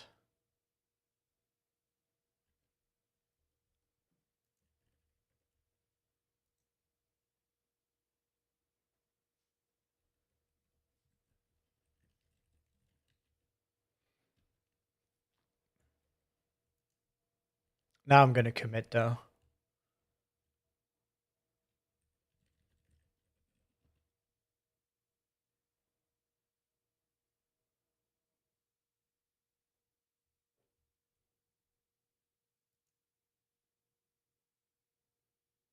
Is there like a report for the full project?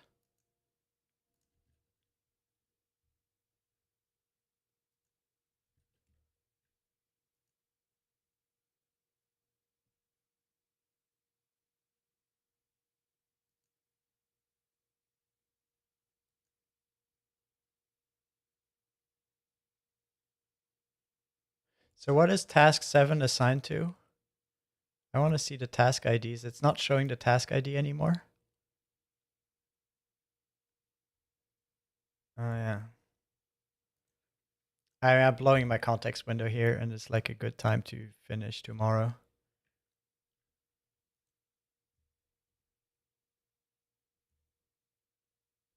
Implement OAuth.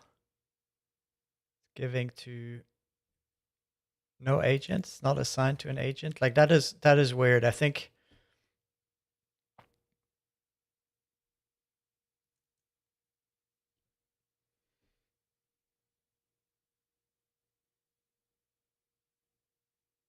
maybe at creation time it should just be assigned to an agent task. Creating a task should already assign it to an agent type.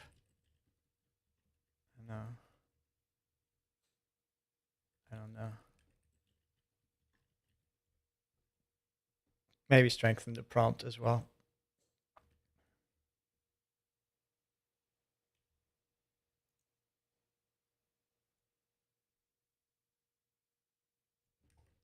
Only do review read-only tasks.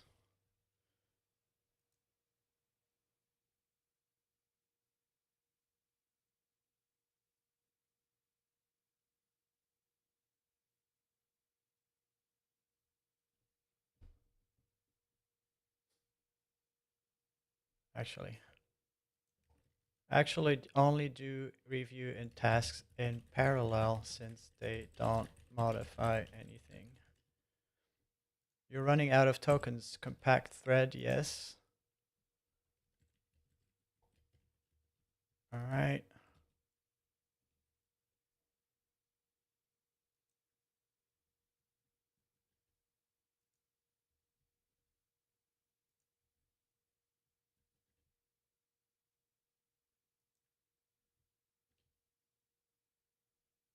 This is a little bit terse, isn't it? In the web app, show all the locations for a task report. Also show a report page for entire projects. Also show the numerical task ID. Run in sub agent. We are talking about serve.go. How many servers do I have in here? Oh my, oh, that's the one.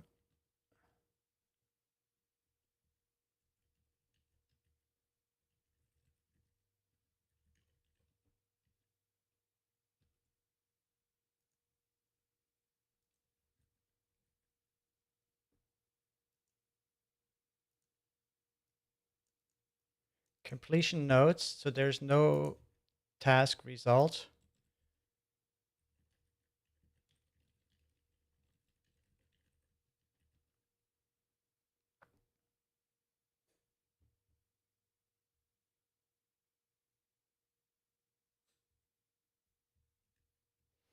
All right. Yeah.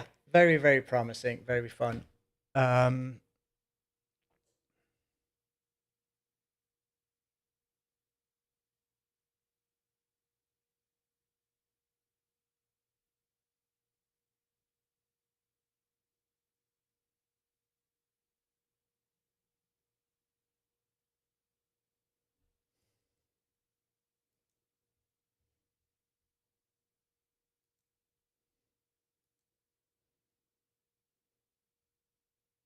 audio data engineer. Like, what the fuck?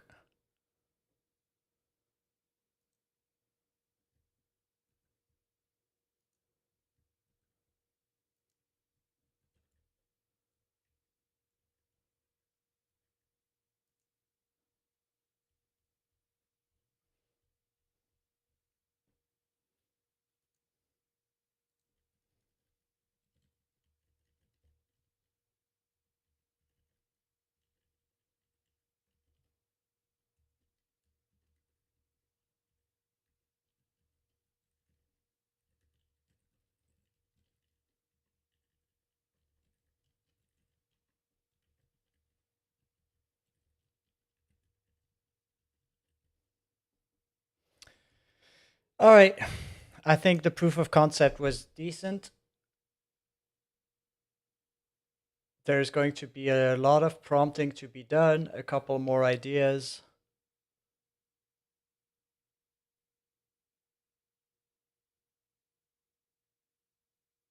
And another unfinished project. Because tomorrow I have to work on actually writing articles and then on radio stuff in the afternoon.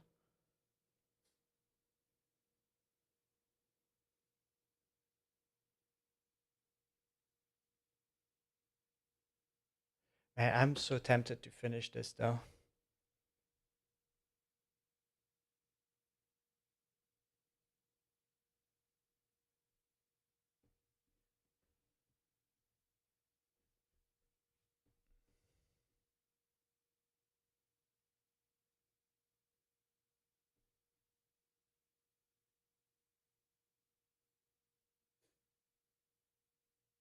Man, it's really rendering HTML and Go. It's so funny.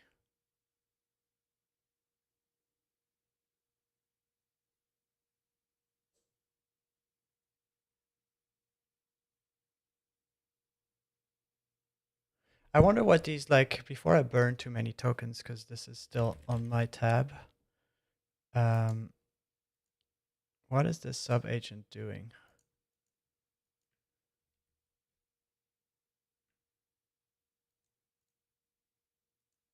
Oh, I can't click on it.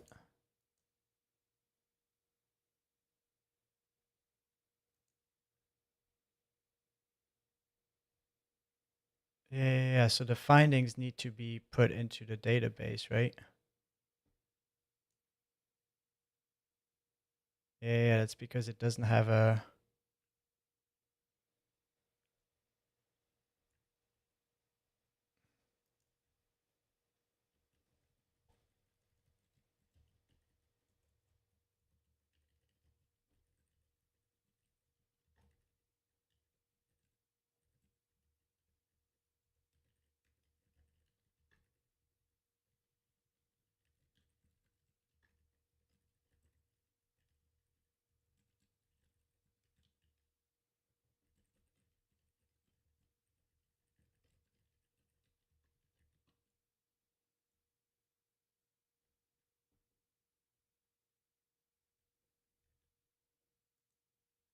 All right, this is enough. And then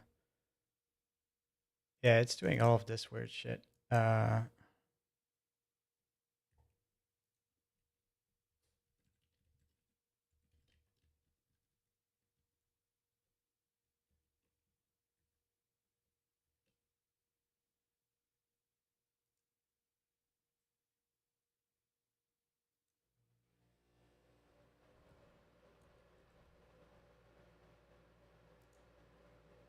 Yeah, nice. No reports. How is it finding the reports? All right. Anyway, this is good. Git add command apps agent task SQLite. Ooh, there's some binaries in there. There we go.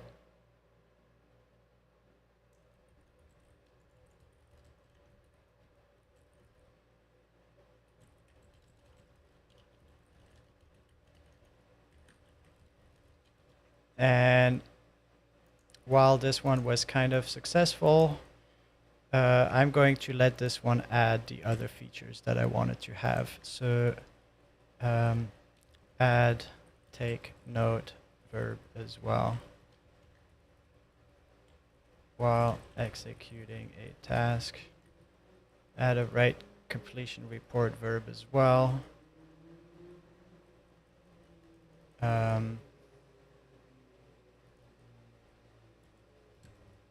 Also the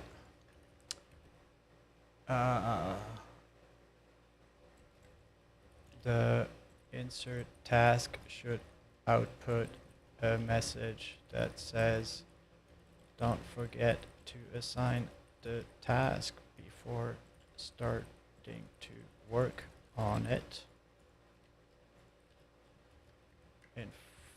Informative message.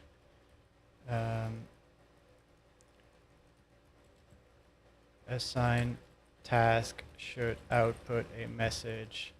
Don't forget to take notes, write down locations, and provide a full report when finishing the task.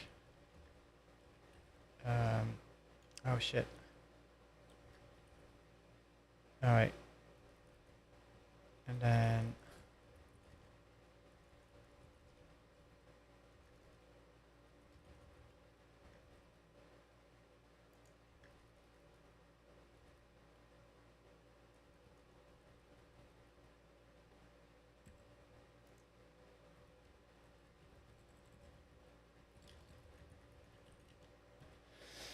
there we go. And I'm going to call it a night. I'll just let this guy run. And yeah, this was pretty promising. I think this was really interesting. It's not fully there, but it's well on its way. So I'll see you tomorrow. Maybe this will be actually working in the morning. So I'll see.